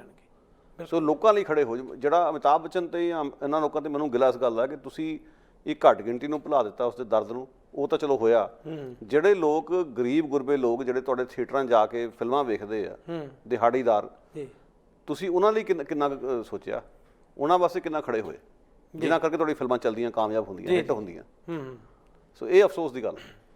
ਗੁਰਪ੍ਰੀਤ ਸਿੰਘ ਜੀ, ਤੁਹਾਡਾ ਧੰਨਵਾਦ। ਤੁਸੀਂ ਬੜੇ ਵਿਸਥਾਰ 'ਚ ਇਹ ਜਿਹੜਾ ਅੱਜ ਕੋਰੋਨਾ ਪੋਜ਼ਿਟਿਵ ਦਾ ਹਾਲਾਤ ਬਣੇ ਨੇ ਉਹਨਾਂ ਬਾਰੇ ਵੀ ਗੱਲ ਕੀਤੀ, ਤੇ ਉਹਨਾਂ ਭੁਲੇਖਿਆਂ ਨੂੰ ਵੀ ਮੰਗਾਲ ਤੇ ਜਿਹੜੇ ਦੂਰ ਕਰਨ ਦੀ ਕੋਸ਼ਿਸ਼ ਕੀਤੀ, ਜਿਨ੍ਹਾਂ ਦੇ ਨਾਲ ਇੱਕ ਚਮਕਦਾਰ ਚਕਾਚੌਂਧ ਰੌਸ਼ਨੀ ਦੇ ਵਿੱਚ ਆਪਣੇ ਆਪ ਨੂੰ ਬਹੁਤ ਵੱਡੇ ਖੱਬੀ ਖਾਨ ਸਮਝਣ ਵਾਲੇ ਲੋਕ ਬੈਠੇ ਨੇ, ਪਰ ਉਹਨਾਂ ਦੀ ਅਸਲੀਅਤ ਕੁਝ ਹੋਰ ਹੈ। ਬਹੁਤ ਸ਼ੁਕਰੀਆ, ਮਿਹਰਬਾਨੀ ਜੀ। ਇਸ ਦੇ ਨਾਲ ਹੀ ਅਖੀਰ 'ਚ ਇਹ ਗੱਲ ਹੈ ਕਿ ਪਹਿਲੇ ਤਾਂ ਜੋ ਕਰੋਨਾ ਦੇ ਨਾਲ ਇਸ ਵੇਲੇ ਦੁਨੀਆ ਭਰ 'ਚ ਹਾਲਾਤ ਬਣੇ ਨੇ, ਉਹਨਾਂ ਦੇ ਪ੍ਰਤੀ ਸਾਡੇ ਸਾਰਿਆਂ ਦੇ ਮਨਾਂ ਦੇ ਵਿੱਚ ਦੁੱਖ ਹੈ, ਤੇ ਅਸੀਂ ਇਹ ਕੋਸ਼ਿਸ਼ ਹਮੇਸ਼ਾ ਹੀ ਜਾਰੀ ਰਹੇ ਕਿ ਸਾਰਿਆਂ ਦੀ ਸ਼ੁਭ ਕਾਮਨਾਵਾਂ ਮੰਗਣੀ, ਤੰਦਰੁਸਤੀ ਲਈ ਆਵਾਜ਼ ਉਠਾਉਣੀ, ਤੇ ਉਸ ਦੇ ਲਈ ਵਹਿਮਾਂ ਭਰਮਾਂ ਤੇ ਅੰਧ ਵਿਸ਼ਵਾਸਾਂ ਨੂੰ ਛੱਡ ਕੇ ਜਿਹੜਾ ਮੈਡੀਕਲ ਵੇ ਹੈ ਉਸ ਨੂੰ ਅਪਣਾਉਣਾ। ਪਰ ਜਦੋਂ ਅੱਜ ਅਸੀਂ ਅਮਿਤਾਭ ਬੱਚਨ ਦੀ ਗੱਲ ਕੀਤੀ ਜਾਂ ਉਹਨਾਂ ਦੇ ਪਰਿਵਾਰ ਦੀ ਗੱਲ ਕੀਤੀ, ਉਹਨਾਂ ਦੀ ਤੰਦਰੁਸਤੀ ਦੀ ਕਾਮਨਾ ਕਰਦੇ ਹਾਂ, ਜਾਂ ਬਾਕੀ ਜਿਨ੍ਹਾਂ ਮਸ਼ਹੂਰ ਕਲਾਕਾਰਾਂ ਨੂੰ ਮੀਡੀਆ ਵਾਰ-ਵਾਰ ਪ੍ਰਮੋਟ ਕਰ ਰਿਹਾ, ਇੱਕ ਮੀਡੀਆ ਜਿਹੜਾ ਇੱਕ ਭੇਡ ਚਾਲ ਦੇ ਵਿੱਚ ਉਹਨਾਂ ਨੂੰ ਇਸ ਤਰ੍ਹਾਂ ਪ੍ਰਮੋਟ ਕਰ ਰਿਹਾ, ਇੱਕ ਇਸ ਮੰਚ ਤੋਂ ਤੁਹਾਡੇ ਨਾਲ ਗੱਲ ਕੀਤੀ ਗਈ ਹੈ ਕਿ ਇਸ ਨੂੰ ਸੰਤੁਲਿਤ ਰੂਪ ਦੇ ਵਿੱਚ ਪੇਸ਼ ਕੀਤਾ ਜਾਏ। ਜੇ ਸੱਚਮੁੱਚ ਉਹਨਾਂ ਦੀ ਗੱਲ ਕਰਨੀ ਹੈ ਤਾਂ ਉਹਨਾਂ ਦੀ ਅਸਲੀਅਤ ਵੀ ਦੱਸੀ ਜਾਏ, ਲੋਕਾਂ ਦੇ ਸਾਹਮਣੇ ਆਏ, ਤਾਂ ਕਿ ਲੋਕ ਜਾਣ ਸਕਣ ਕਿ ਇਹਨਾਂ ਨਕਾਬਾਂ ਦੇ ਪਿੱਛੇ ਅਸਲੀਅਤ ਕੀ ਹੈ। ਸੋ ਇਸ ਗੱਲ ਨੂੰ ਮਨ 'ਚ ਅਸੀਂ ਰੱਖ ਕੇ ਕਿ ਜਿਹੜੇ ਮਸ਼ਹੂਰ ਲੋਕ ਨੇ ਉਹ ਲੋਕਾਂ ਦੇ ਲਈ ਬੋਲਣ, ਨਾ ਕਿ ਉਹਨਾਂ ਦੀ ਚਰਚਾ ਸਿਰਫ ਚਕਾਚੌਂਧ ਕਿਸਮ ਦੀ ਹੋਵੇ। ਉਸ ਦੇ ਵਿਰੁੱਧ ਆਵਾਜ਼ ਬੁਲੰਦ ਕਰਨੀ ਵੀ ਹੱਕਾਂ ਦੀ ਲੜਾਈ ਕਰਨੀ ਹੈ। ਤੇ ਇਸੇ ਲਈ ਹੀ ਜਦੋਂ ਅਸੀਂ ਅਕਸਰ ਇਹ ਆਖਦੇ ਹਾਂ ਕਿ ਇਸ ਤਰ੍ਹਾਂ ਹੈ ਜਿਸ ਤਰ੍ਹਾਂ ਦਿਨ ਰਾਤ ਵਿਚਲਾ ਫਾਸਲਾ, ਮੇਰੀਆਂ ਸੋਚਾਂ, ਮੇਰੀ ਔਕਾਤ ਵਿਚਲਾ ਫਾਸਲਾ, ਜ਼ਹਿਰ ਦਾ ਪਿਆਲਾ ਮੇਰੇ ਹੋਠਾਂ ਤੇ ਆ ਕੇ ਰੁਕ ਗਿਆ, ਰਹਿ ਗਿਆ ਮੇਰੇ ਅਤੇ ਸੁਕਰਾਤ ਵਿਚਲਾ ਫਾਸਲਾ। ਅਜੀਤ ਕੁਮਾਰ ਦੀਆਂ ਇਹ ਸਤਰਾਂ ਜਿਹੜੀਆਂ ਨੇ ਸਾਨੂੰ ਇਹ ਫਾਸਲੇ ਦਾ ਅਹਿਸਾਸ ਦਿਵਾਉਂਦੀਆਂ ਨੇ। ਜਿਨ੍ਹਾਂ ਲੋਕਾਂ 'ਚ ਇਹ ਫਾਸਲਾ ਹੈ ਉਹ ਸਾਡੇ ਨਾਇਕ ਨਹੀਂ ਬਣ ਸਕਦੇ, ਉਹ ਜਾਲੀ ਨਾਇਕ ਤਾਂ ਹਨ ਪਰ ਲੋਕ ਨਾਇਕ ਨਹੀਂ ਬਣ ਸਕਦੇ। ਇਹਨਾਂ ਸ਼ਬਦਾਂ ਦੇ ਨਾਲ ਹੀ ਆਪ ਸਮੂਹ ਦਰਸ਼ਕਾਂ ਦਾ ਹਾਰਦਿਕ ਸ਼ੁਕਰੀਆ। ਸਾਡਾ ਹਰ ਇੱਕ ਪ੍ਰੋਗਰਾਮ ਦੇਖਣ ਤੇ ਸਾਡੇ ਨਾਲ ਜੁੜਨ ਲਈ ਸਬਸਕ੍ਰਾਈਬ ਕਰੋ ਚੈਨਲ ਪੰਜਾਬੀ ਤੇ ਨੋਟੀਫਿਕੇਸ਼ਨ ਲਈ ਬੈਲ ਆਈਕਨ ਵਾਲੇ ਬਟਨ ਤੇ ਕਲਿੱਕ ਕਰੋ।